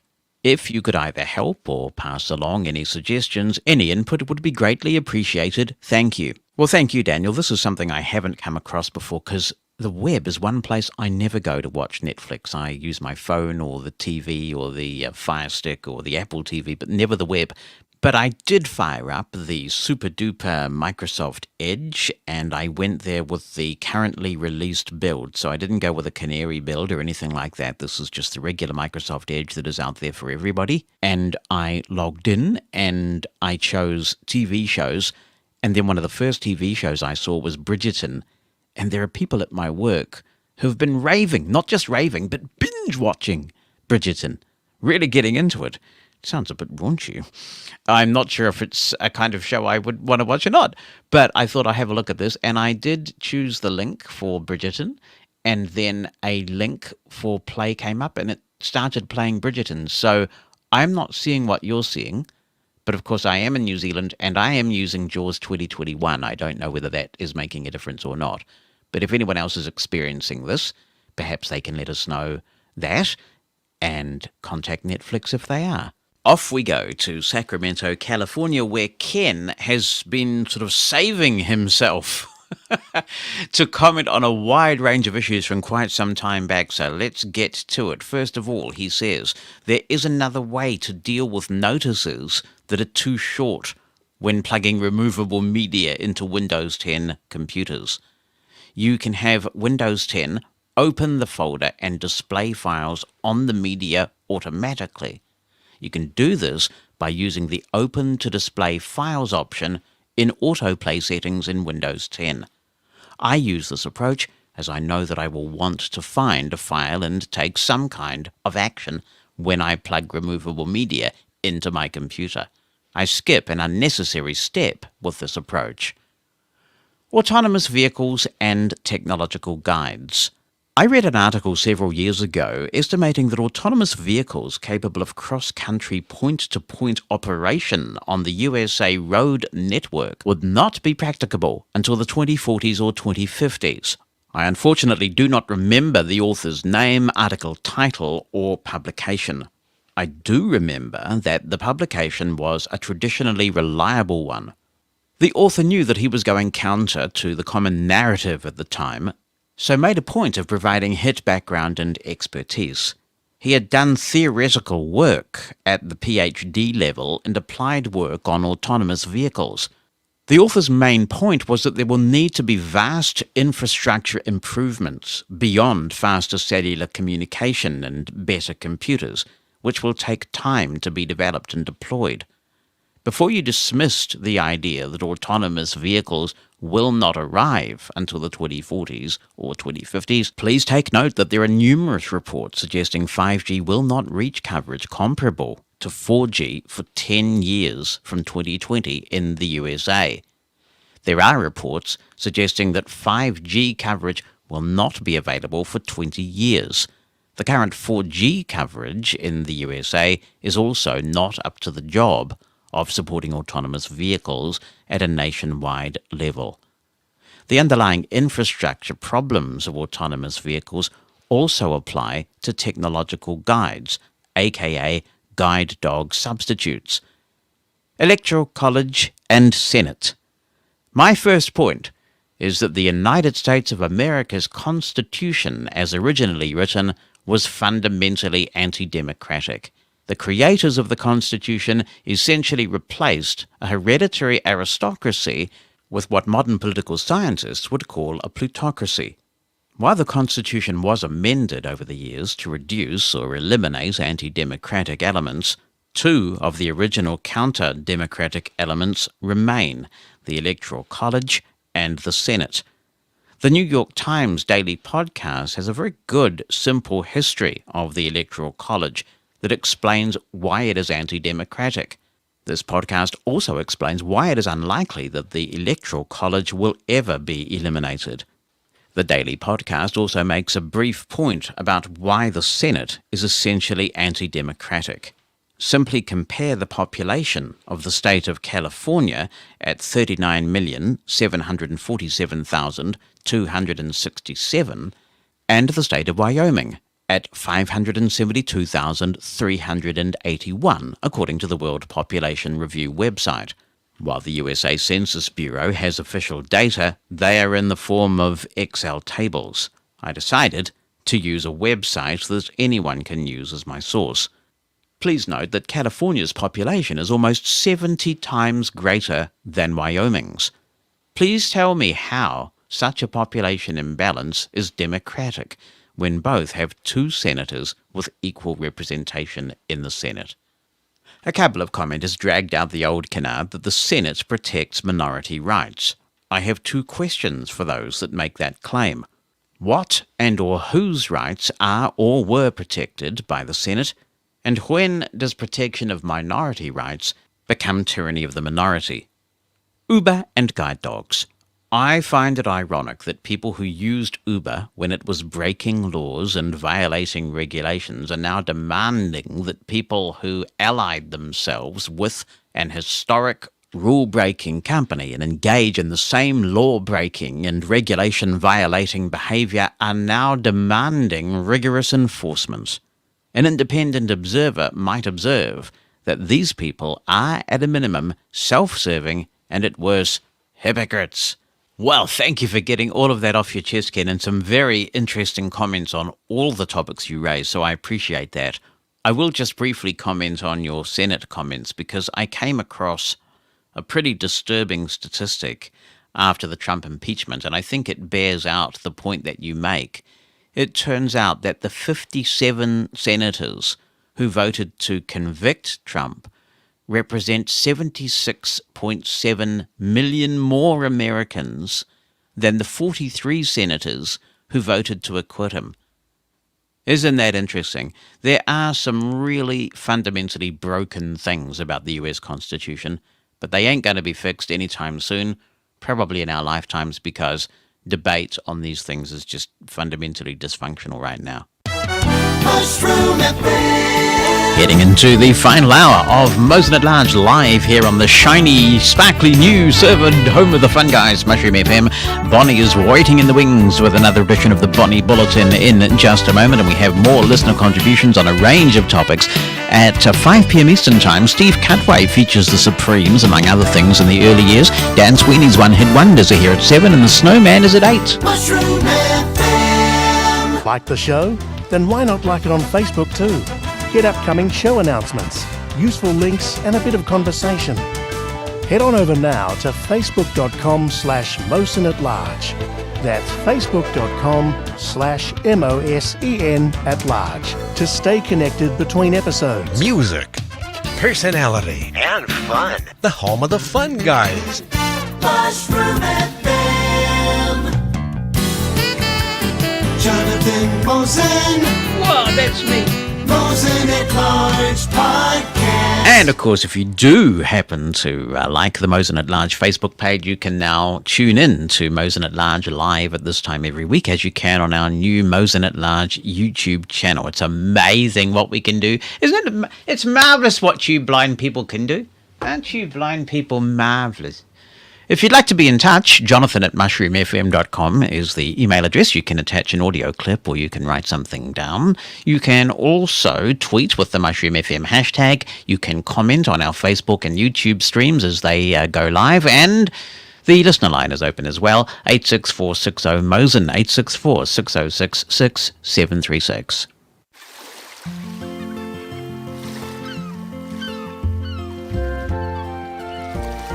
That soothing music ushers in another edition of the Soothing Bonnie Bulletin. Hey guys. Welcome to you. Hey. So you weren't sure if we were on video in No, here. I wasn't but yet sure. You still didn't make the effort to kind of, look super duper majorly fashionably presentable just in case. Well, in certain circles, because I am complete head to toe in Lululemon, that would be very fashionable. Okay, right. Well, You know.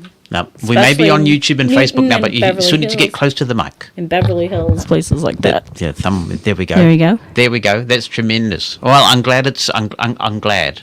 When life gives you Lululemons. That was a book. Very good book by Lauren Wiesenberger. What's it about?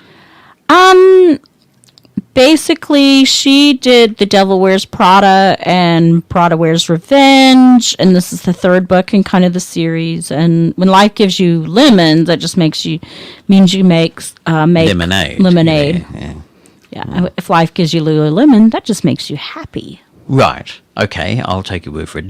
Can you get Lululemon stuff for blokes, or is it? Yeah, actually, can you can. Yeah, you can get running shorts, and it's very high end. Well, it started out as yoga gear, but they actually have kind of moved over to other things now. I mean, I have a Lululemon dress, and it's just so comfortable. I mean, I do long hauls with Lululemon. So do I need this in my life or not? Yeah, everyone needs a little Lululemon in their life. Your son loves Lululemon. Right. David.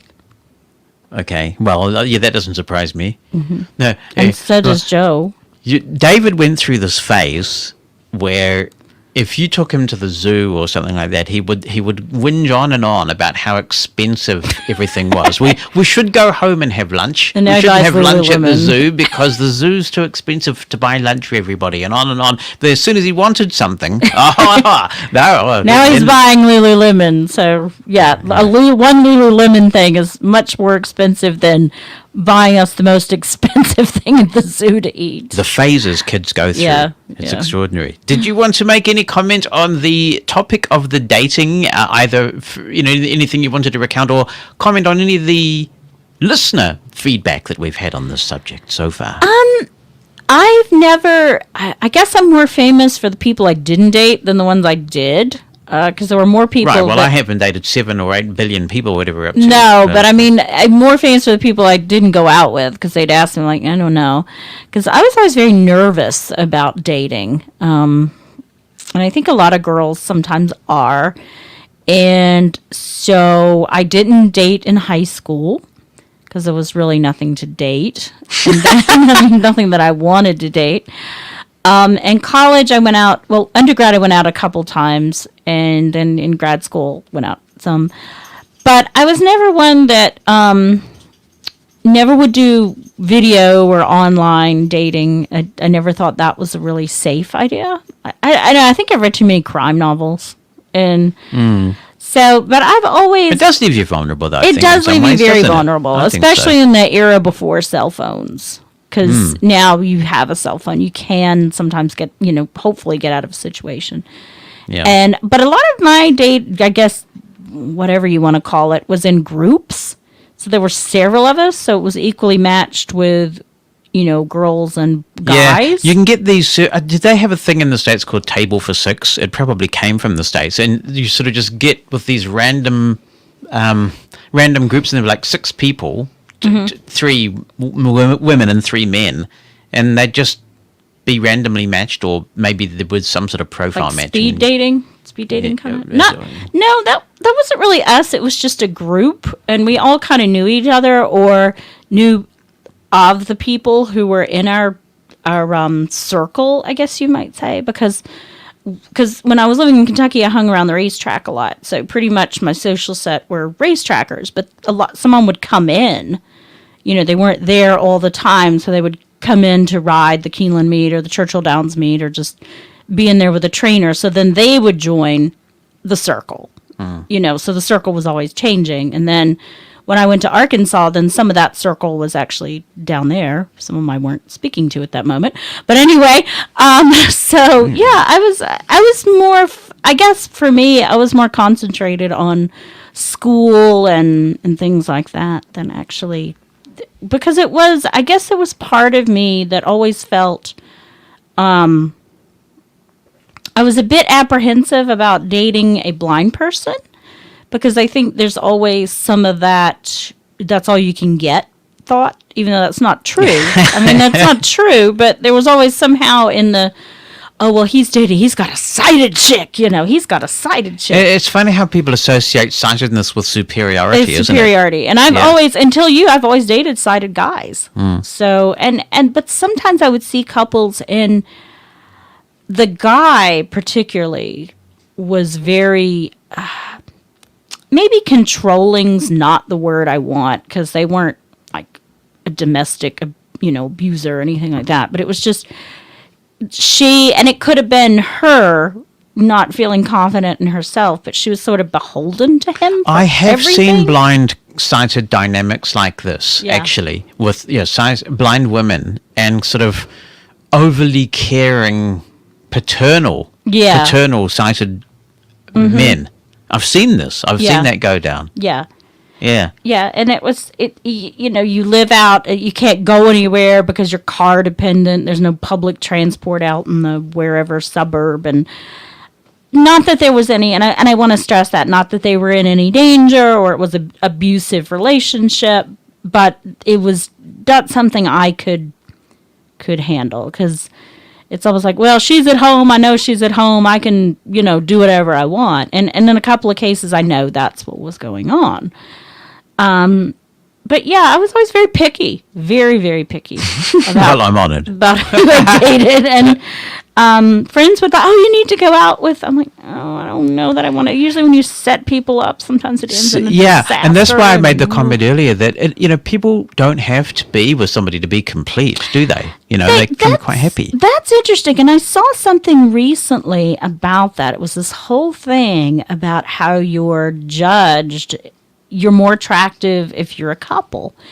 And in some case, you go to, and I used to go to fundraisers and cocktail parties and things like that. And you were always the girl. There was always the extra guy where the hostess would bring in Mr. Bachelor to find him the perfect girl, And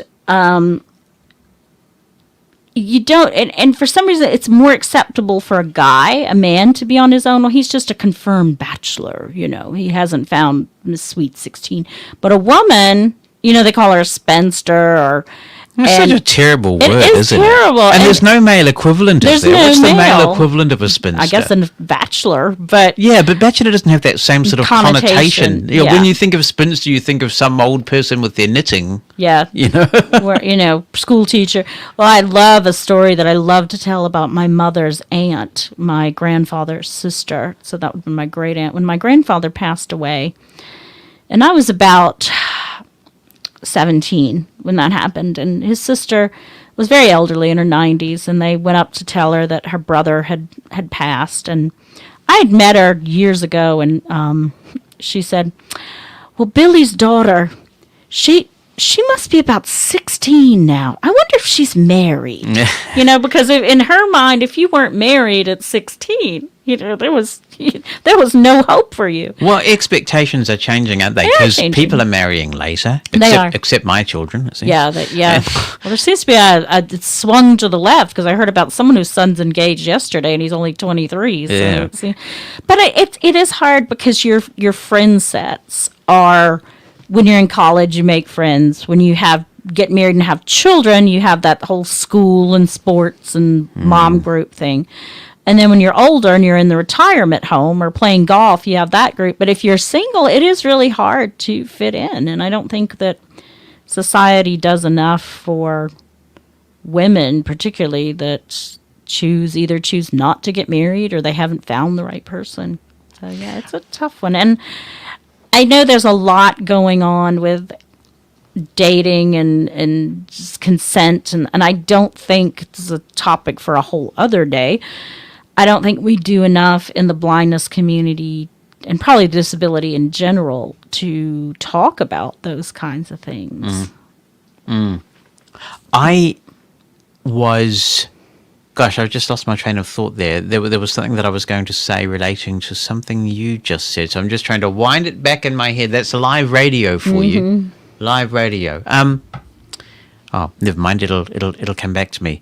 But yes, it's interesting that people just feel like, oh, I know what it was now. Yes.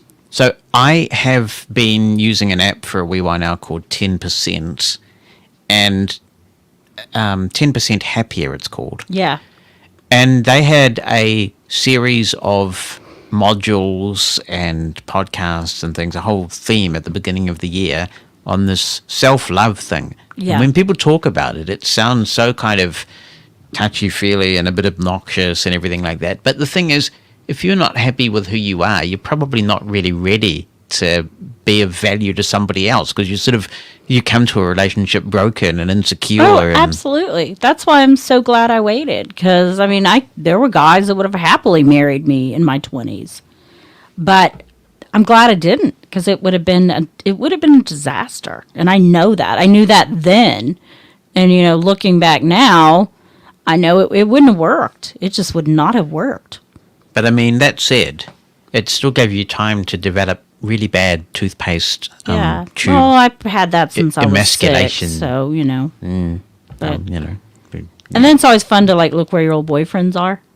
That's always fun.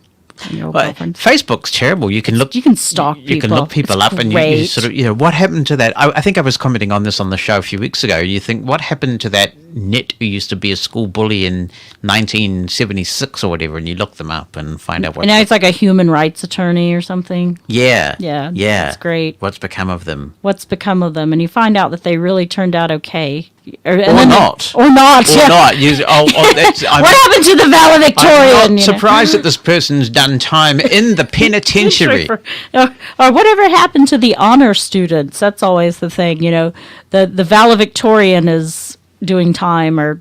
Yeah, Billy Joel talks about this. Billy Joel was going through this phase, I don't know whether he still does it, where he would get up and give lectures and people would ask him questions from the audience, and he'd be sitting at the piano, so sometimes he'd play some of his own stuff, but he's just a natural raconteur, is Billy. Yeah. And if you get a chance to listen to these, he's put some out on CD, but you can also find a lot on YouTube. They're very, very entertaining. He was talking about how, you go to these school reunions, which I'm personally not a big fan of. You go to these school reunions and you meet people that you never hope to meet again or whatever. Mm-hmm. And they some of them, especially from high school, from that era, they were just cool in high school, They had it going on. They had the cool shoes and all the girls, the boys. And then you meet them, and in Billy Joel's own words, you're like, "What the hell happened to you?" Yeah. And the guy goes, "Peaked too early, man." That's true. Sometimes it is. You do peak too early. Well, I'm proud to say that the most popular girls in my high school are now my friends on Facebook. Oh, does that make you feel good? It it makes me feel fantastic. Okay, no, then. No, I don't know. They were not. They were just girls. They were girls. And girls are horrible, as we all know. Oh, well, I'm not even going to go there They on that are. one. We're awful. I'm not even going to comment on that. Girls on the equestrian team, girls in school. Yeah, but it is interesting. And where was I going this? But yeah, dating is, and if you're not ready to date her, just because you don't have anyone, that doesn't make you a bad person. No, that's what I think. It's sort of a shame that there are these expectations around this. That you're not whole. But I mean, look at the divorce rate. Look at that, and and I think we saw a lot of that during lockdown because people were alone, and that is a scary thing to ponder.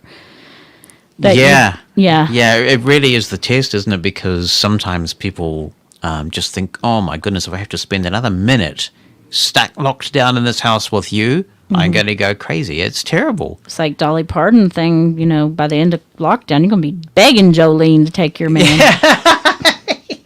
She was funny with her little vaccine thing the other day, wasn't she? But also just not being locked down with someone. I mean, that could be super depressing, too, when you can't get out, being locked down alone.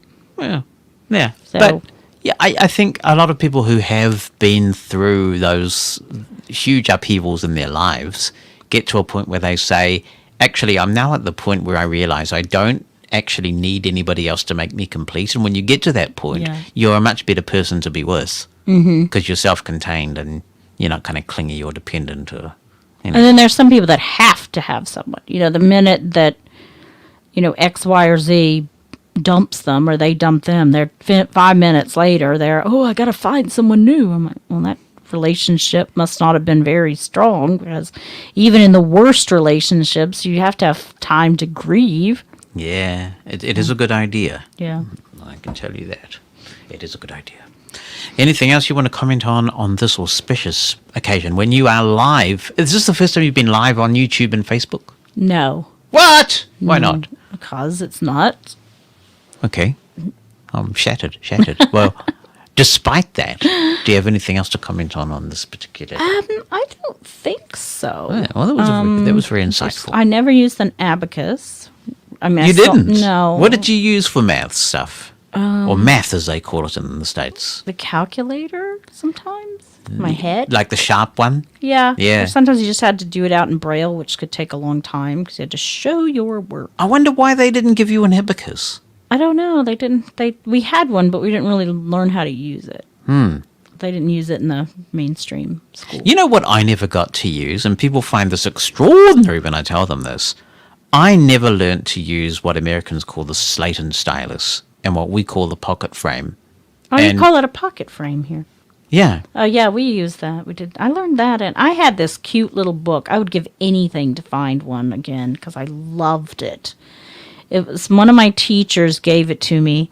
It was a book, and it was full of Braille paper. It was small. It looked just like a book, and it had a bookmark in it, and it had a slate and stylus with it. And I just thought I was on top of the world. Looking down on creation. Because it was the coolest thing. I remember when I got it, I just screamed. I was so excited because it was what I had when I could see. Because I was always carrying around notebooks and writing in them, and I just loved it. This was like, oh my God, I could do this again. It was great. I don't even know if they sell them anymore, but they were just, I loved that thing. Well, the reason why they didn't teach me the pocket frame, as we call it here, is because I don't think they actually got around to teaching us children until we were at high school.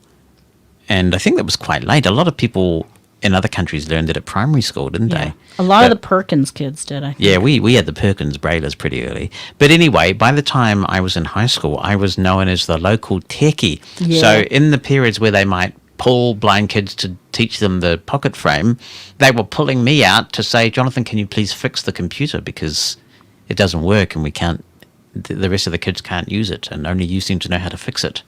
I'm paying the price, I tell you. I was sitting in a meeting when I was still working for Mass Commission for the Blind, and I had my Apex or whatever and was typing away, and there was a girl next to me, one of our employees, using a slate and stylus. She was faster than me. I mean, that it was if you really amazing. you could get some amazing speeds. The way people would go click, click, click. You can actually hear this at things like NFB or ACB conventions. People taking notes with those things, and they are amazing with them. Yeah, I was never like that. But I knew people that went through college, went through law school before they had. Yeah. They took notes. I used a tape recorder. They used slate and stylus. Yep, and all you need is just this tiny thing and some paper. Yeah. Yeah. Yeah. We should bring it back in style. Just start bringing the slate and stylus back. Oh, it'll all come back. I mean, if we can go back to vinyl and Soon everybody will cassettes be even. giving up their note takers for the slate and stylus. Yeah. Yes. All right. Well, thank you. And despite this not being the first time you've been live on the book and YouTube, it is auspicious, and we appreciate you. Thank you. Being Thank here you for for another Bonnie having me. Bulletin. Go Black Caps. Yeah, we'll see how that goes. Yeah. All right. Okay. Goodbye. Bye. Jonathan Mosen at Large Podcast. On to iOS things this week. iOS 14.5 Beta 3 is out now. And it's good to see the progression of this support for third-party music and podcast apps with Siri. It's been a bit rough and ready since the cycle started, but in Beta 3, it's a lot smoother now, and it does seem to be learning your preferences as you go along much better now. So I think you'll find that with third-party podcast apps and music apps, by the time 14.5 comes out officially, and various vendors and Apple have got it together, it should be quite a nice experience. I'm running a beta of Castro at the moment as well, and I can give a command like listen to whatever podcast, and I don't need to say on Castro, and it knows now that Castro is my preferred podcast player. And even if I'm not subscribed to that podcast, or as Apple now likes to say, following that podcast, then I still get it with Castro. So that's extremely positive. And there was a very interesting article in TechCrunch just a few days ago. If you follow Mosen at Large on Twitter, I tweeted a link to this article that explains that it is not Apple's intention in 14.5 to give you the ability to specify default players for things like music and podcasts. What they say is that this feature in 14.5 is all about Siri intelligence, and that it will learn, but there's not going to be the ability like there is for, say, mail apps or web browser apps, where you can expressly specify a default for different types of music apps. So it's all a bit nebulous, but it's about Siri intelligence, not about being able to specify a default. If you're interested in this, do check out the TechCrunch article where the explanation is quite lengthy and convoluted, and I tweet a link, as I say, to that on the Mosen at Large Twitter account. On the not-so-bright side, let's take a look at an email from Oace. He says, the purpose for sending this email is to raise a point in regards to reading with Voice Dream Reader. As an extensive user of this fantastic and awesome app, I am sadly saying that Voice Dream Reader has a very weird bug. This bug really messes up with Braille with an uppercase B, in iOS in particular. When reading a document, as I'm panning through it, it goes well for the first few lines. Although, as I continue reading, suddenly my focus jumps several paragraphs down the page after pressing the right panning key. Then, I must press my left panning key to go back up to my original position. While this can be done for short documents, it is very inconvenient if I am reading a textbook. When I reported this issue to Voice Dream support, they responded very politely, saying it is a bug in the operating system. On an email list, people indicated that the issue was happening with other reading apps too. I have reported this issue to Apple Accessibility, and so far no solutions have been presented. As my temporary solution, I transfer the downloaded documents to my USB drive and then open it in Keyword on my Braille Note Touch. It is quite a frustrating issue in my opinion. Thanks, Oace. It is, and of course we've been covering this extensively on Mosen at Large since this reared its ugly head as part of a suite of Braille bugs in 13.4, some affecting only some Braille displays, but this one affects all Braille users in iOS. And I'm sad to report that this one is still not fixed in 14.5 Beta 3. The reason why it starts off well and then goes pear-shaped is because this bug affects the auto page turning feature for Braille display users.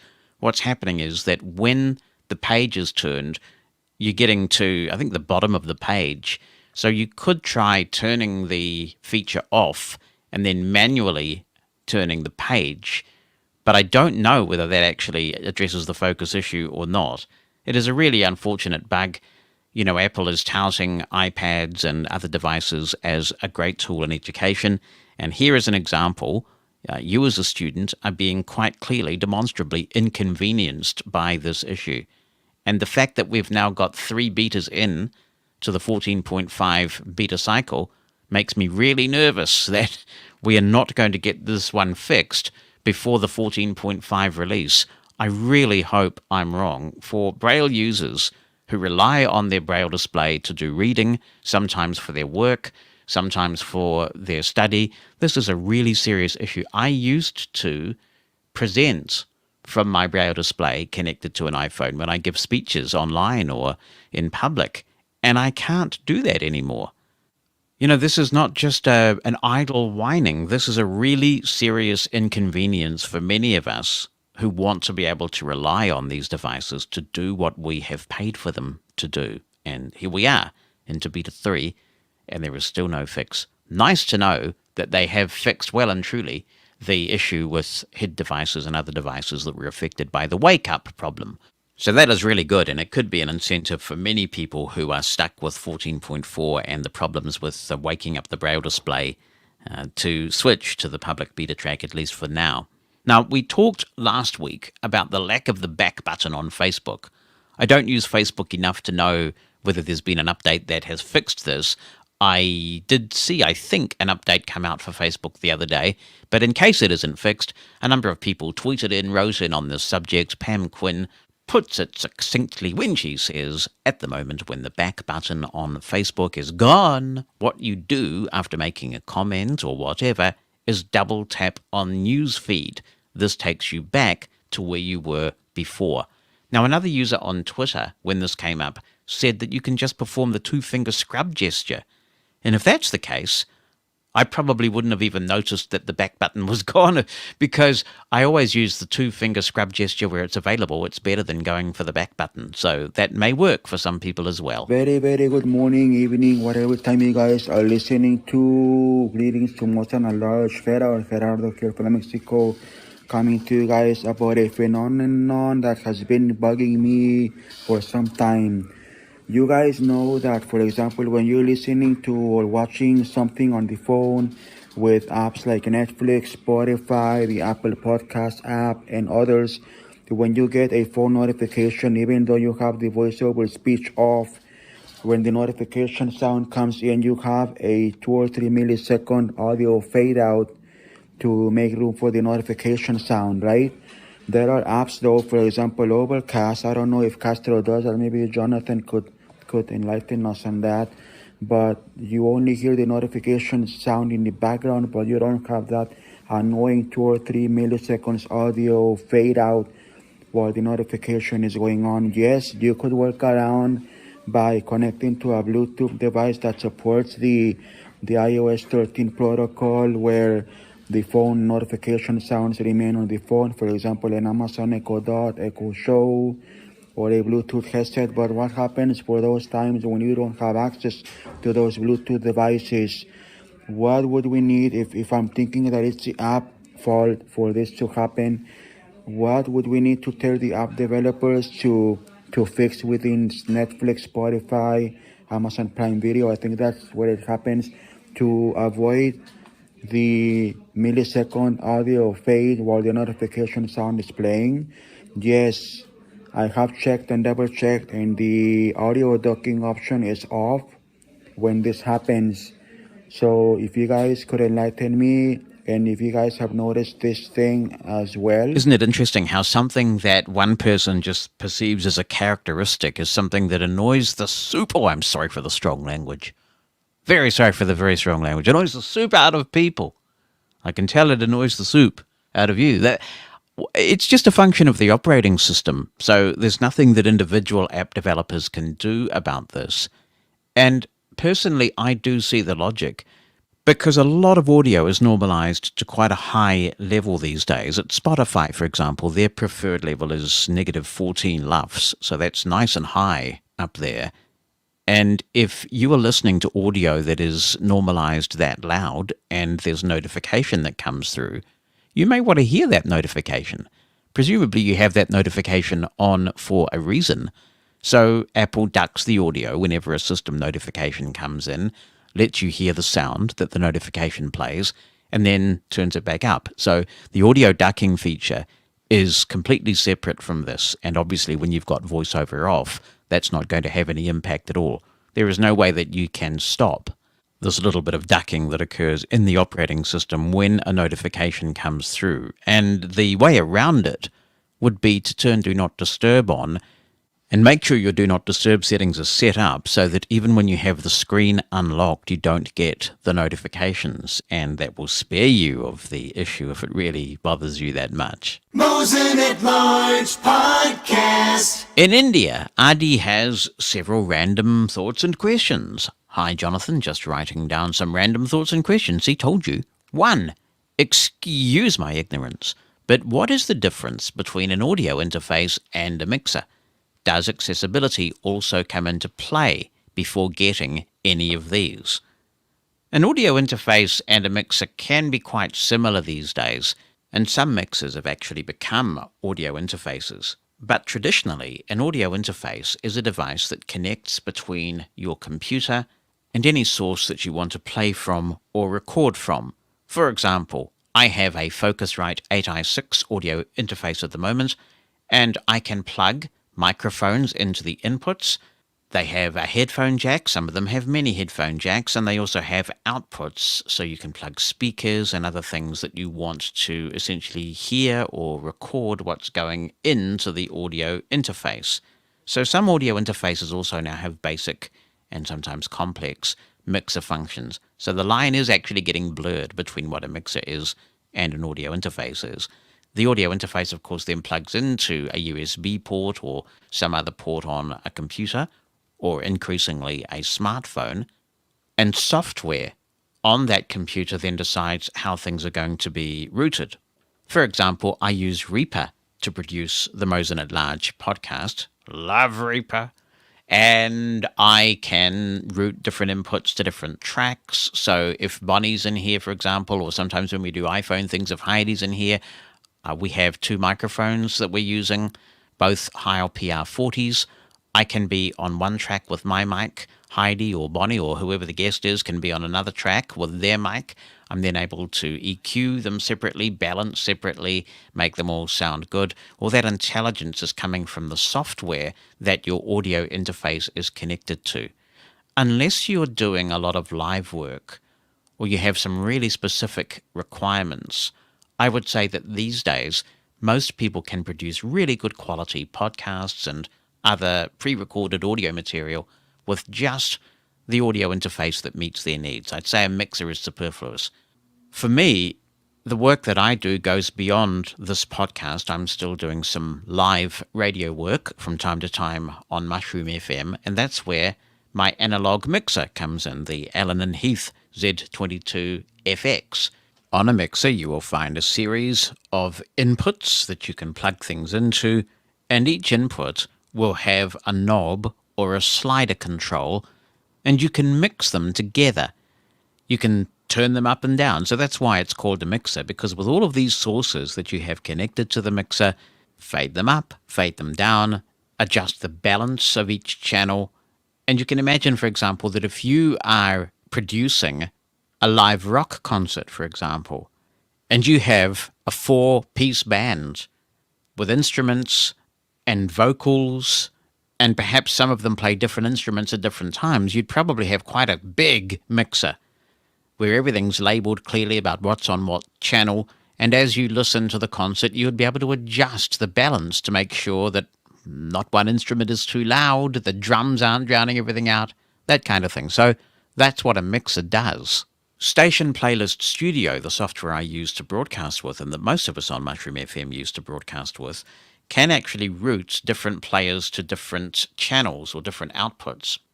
In the case of my Focusrite, I have one pair of stereo outputs from the Focusrite going to a stereo input on the mixer, and then a second one exactly like that, and then my mixer just has one USB port. It's a little audio interface in itself. So I have the Station Playlist Studio cart player going in there as well. When we're doing live work and Bonnie's on the air live, or I'm doing live shows, then that allows me to plug microphones into the mixer, mix them, EQ them, pan them so they're slightly different places on the stereo spectrum, and do all of those things live.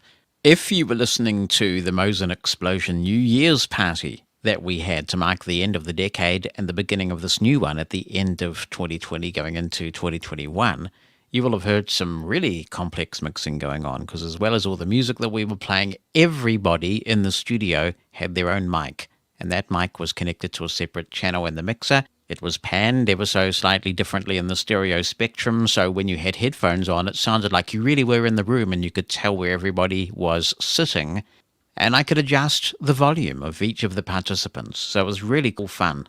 So that's the key difference. For live work, it's really hard to go past using a good mixer. So if all you're doing is thinking about podcasting, then you are fine with just using an audio interface. You may even be fine with just using a USB microphone these days. The one thing I would say is that while people will generally not listen to absolutely atrocious quality, the most important thing that people are listening for in a podcast is content. If you give people boring content that doesn't engage them, doesn't interest them, and you have a state-of-the-art, super-duper audio production setup, no one's going to care, you know. So content's important, so is audio quality, but, you know, with a USB mic and some of the really good quality mics that they have these days that can just plug directly into your USB port, if it's just you, and perhaps you're using one of those tools that lets you record remote interviews, so you don't have another guest with you who needs a second mic, then you may be fine even with a USB mic and no audio interface at all. If you are going to have a guest in the studio regularly and you're recording a podcast, then yes, I think an audio interface is essential. You don't want to be sharing a microphone. Plus, if you have an audio interface set up so that you can record each of you on a separate track, it gives you so much more flexibility. If you're talking away and somebody takes the opportunity to go ahem, ahem, and cough and sniff and do all sorts of scratch themselves and all sorts of terrible things like that, you can mute that track. You can essentially take their mic out of the mix. And while that's not going to completely get rid of a cough if they're nearby, it's going to significantly lower the volume of it. So I hope that helps. It's a complex subject. Question 2. Whew. Are you aware of any way of identifying capture on iPhone? I am talking specifically of sites where audio capture is not available. I think we will not be able to use Be My Eyes unless we are using 2 phones. Well, Addy, you could do it with Aira, but I appreciate that Aira is not available in India yet, so that's of no help to you personally, but you can use TeamViewer with Aira. When you're using TeamViewer on your iPhone, Aira won't have control of your phone. They won't be able to tap things for you, but they can see what's on your screen. And, you know, now that Aira is not doing the glasses thing, I'm somewhat surprised they haven't opened it up more widely to English speakers, because there's no hardware involved now. And if you speak English and Aira speaks English and you're willing to pay, or you want to just use their 5-minute-a-day free offer, then why not? But anyway, perhaps that will come. I don't know of any other way to solve a capture. So if anybody's got some sort of accessible capture solving tool that has worked on the iPhone, that would be really good to hear about. 3. You mentioned about your experience at the steakhouse where you were denied your already reserved table on account of having a guide dog. You did call the police, and this incident got a lot of media coverage. What I want to know is, did you happen to visit this restaurant again? Since on that particular day, you had guests with you, did you manage to get reservations at another restaurant? Were you able to enjoy your meal? And what was the general mood post this incident? For many of us, such incidents can be very depressing, and one can feel quite low for quite a few days. No, I never did go back to that restaurant, Adi, because when we went through the mediation process, they weren't particularly contrite. And I know there were quite a few blind people who visited that restaurant regularly who decided to give it a wide berth after that. So what we did was went back to the hotel that we were staying at. The hotel was glad to see us. They accommodated us in the restaurant. We explained what had happened, and they thought that was terrible. I think they might have given us a drink on the house or something, actually. They were very good. And we had a really convivial evening. We knew that there would be an article coming out and that we would have to take a complaint and follow through with that. But although it is very hard, and you're absolutely right, it can really knock the wind out of you when something like this happens. My view is that if you let it completely dominate your life, if you let it upset you, if you let it spoil what could otherwise be a really pleasant evening, you've given them more of a victory than they deserve. So it's hard, but I guess over all my years of advocacy, I have learned to try and compartmentalize. Number 4. Ooh, I wonder how many there are. I have used Uber extensively. I completely agree with you when you mention that the training of driver partners by Uber is not up to the mark. When Uber started in India, one would get only quality and well-trained cab drivers. However, for a long time this is no longer the case. It seems to have become a numbers game now. These cab drivers have tie-ups with multiple aggregators like Uber, Ola, etc. Whenever a passenger, blind or sighted, threatens to complain, these guys are least affected and ask us to please go ahead and complain. Yeah, it's funny when you say, I'm going to complain, and they say, you do that. Like, make my day. Anyway, Adi continues. They are having no fear of being deboarded. It seems to be supply and demand issues. The situation with cab drivers refusing to take guide dogs is quite sad. What do pet owners do in New Zealand?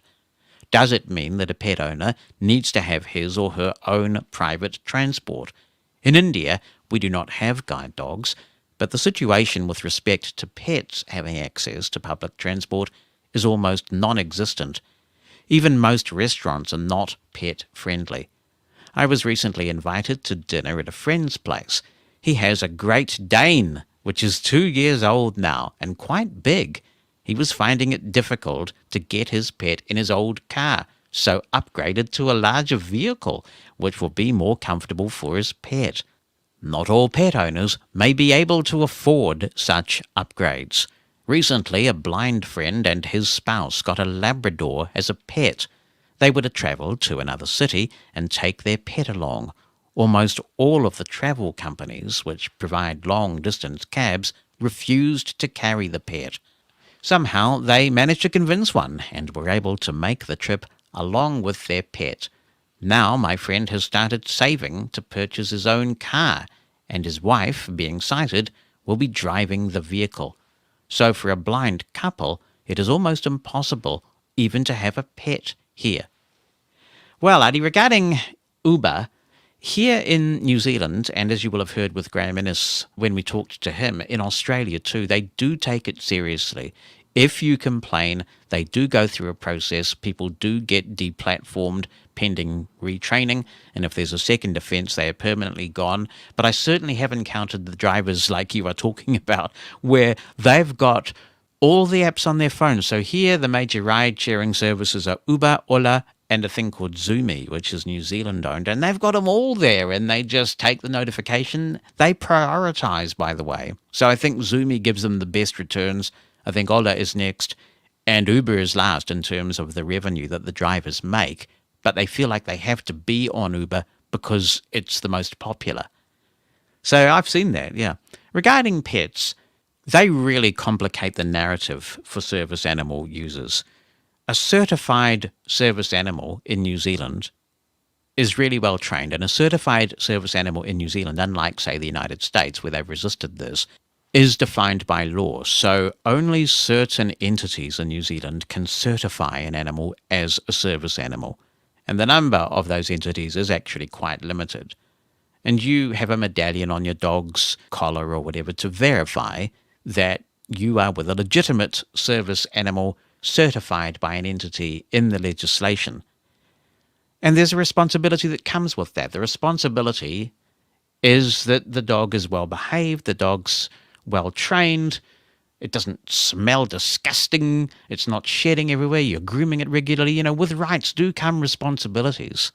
But in recent times, we have had this clamour in New Zealand for people to be able to take their pets with them. And this is quite new. I mean, normally, if you go away and you don't have a family vehicle or whatever, then you either take your pet to a kennel where the pet will be looked after for a fee for a while, or you give it to a friend or relative to pet sit. But recently, there has been this clamour to allow pets on buses. Uber has now introduced Uber Pet in New Zealand, and that has really complicated things here, because some people who have not opted into Uber Pet have said, I don't want to take pets, and on it goes, and we've had to say, that's fine, this is not a pet, this is a guide dog, and the law says you have to. And some of them just haven't been trained appropriately to know the difference between a pet and a service animal. So this trend has certainly caused some problems. And also, of course, when you get a pet in an Uber or a pet on a bus, anything can happen. I mean, that could be really badly behaved. And of course, this can be a threat at times to guide dogs. When you're on a bus and your guide dog's settled and you have some pet that gets on the bus and shows an interest in another dog being on the bus, you know, it can be a real issue.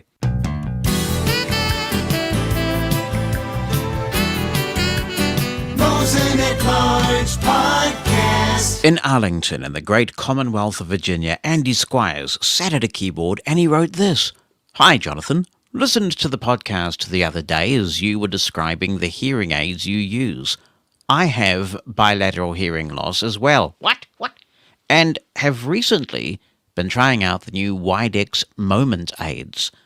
I'm a musician, and the aids were highly regarded by musicians. I do like their sound when listening to music and playing. The manufacturer touts their extreme low latency. However, I have had issues with navigating. I've had the audiologist create a program with all the filtering turned off, but still hear the tap of my cane making the background traffic noise duck down and back in. The audio ducking is very fast, but quite annoying. It's almost as if it's still doing some filtering, even though it's all been turned off. I'm intrigued by your comments how Oticon doesn't do this, but I'm wondering if the new More aids might be more like the Widex, as they talk about the neural network / AI stuff as well. I may have to try them.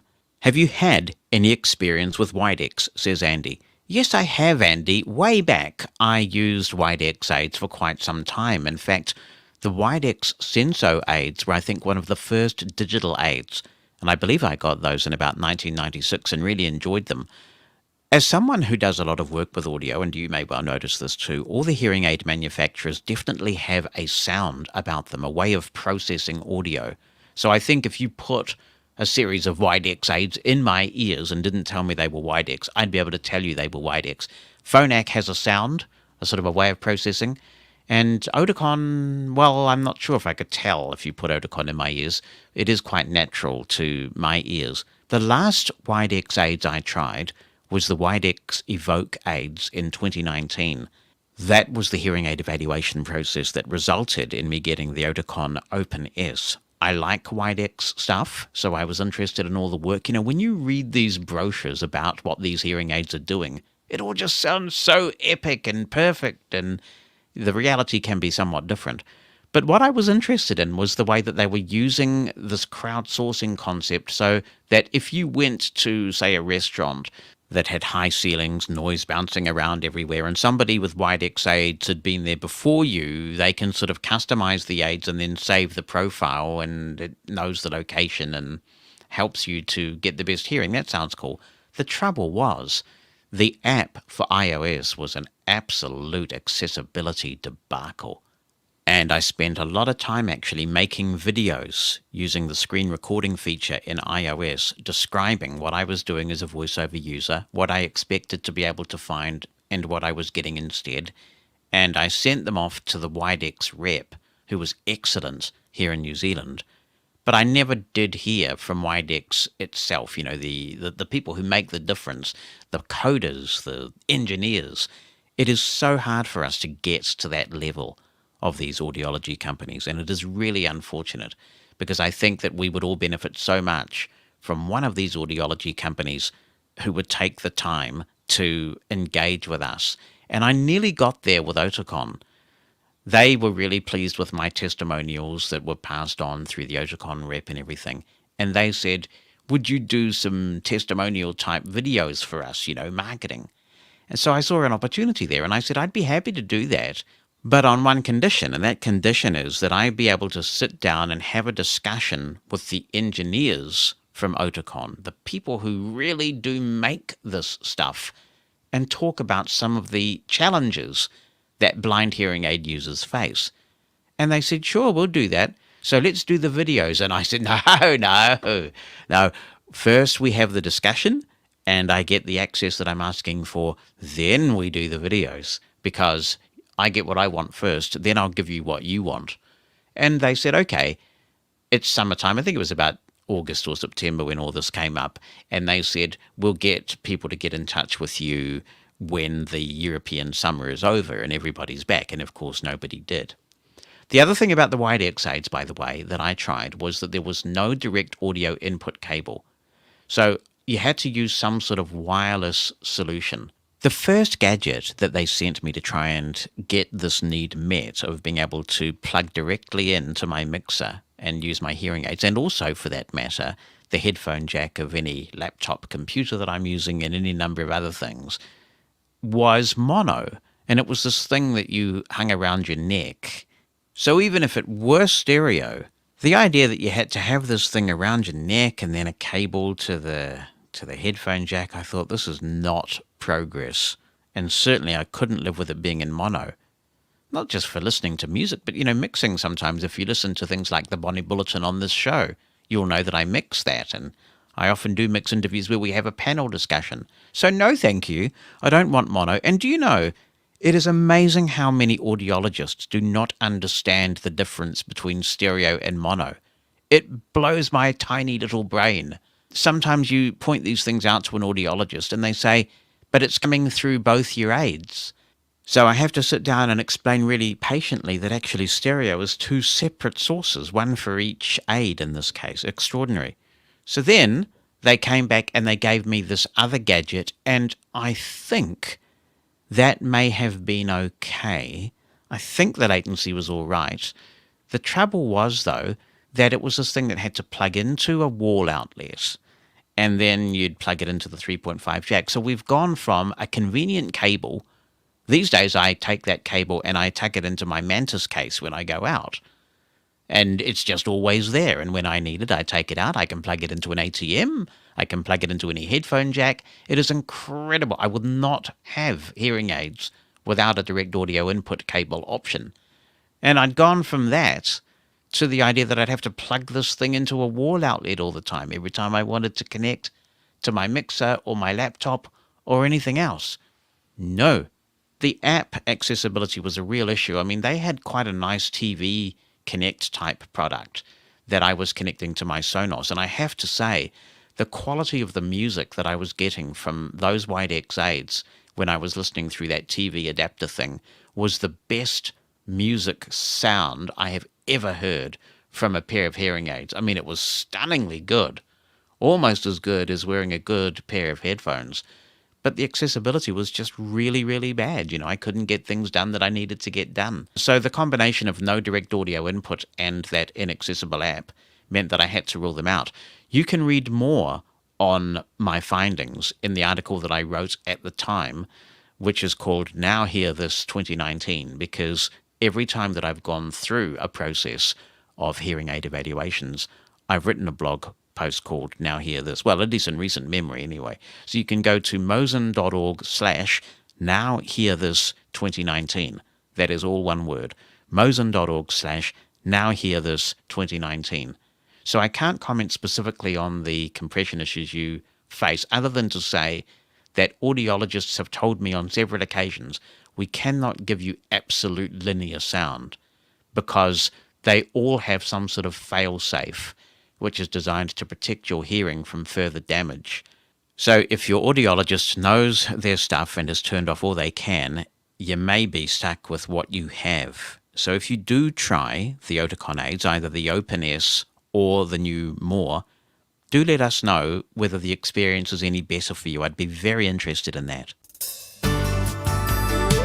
Mosen at Large Podcast. Dawn is in Sydney, which makes sense because she was in Sydney when we last heard from her too. She says, "Hi Jonathan, on the subject of clothing and dressing smart. I think it can be harder for women to choose outfits that look smart and have colours that match properly. I find that colours I think will look good together turn out to clash like mad. I have also found that people's opinions of matching colours differ. I can ask my sister whether a particular skirt will go with a certain top, and she will say, yes, that's fine. Then I'll wear it to work, and a girlfriend will say, those colours look awful together.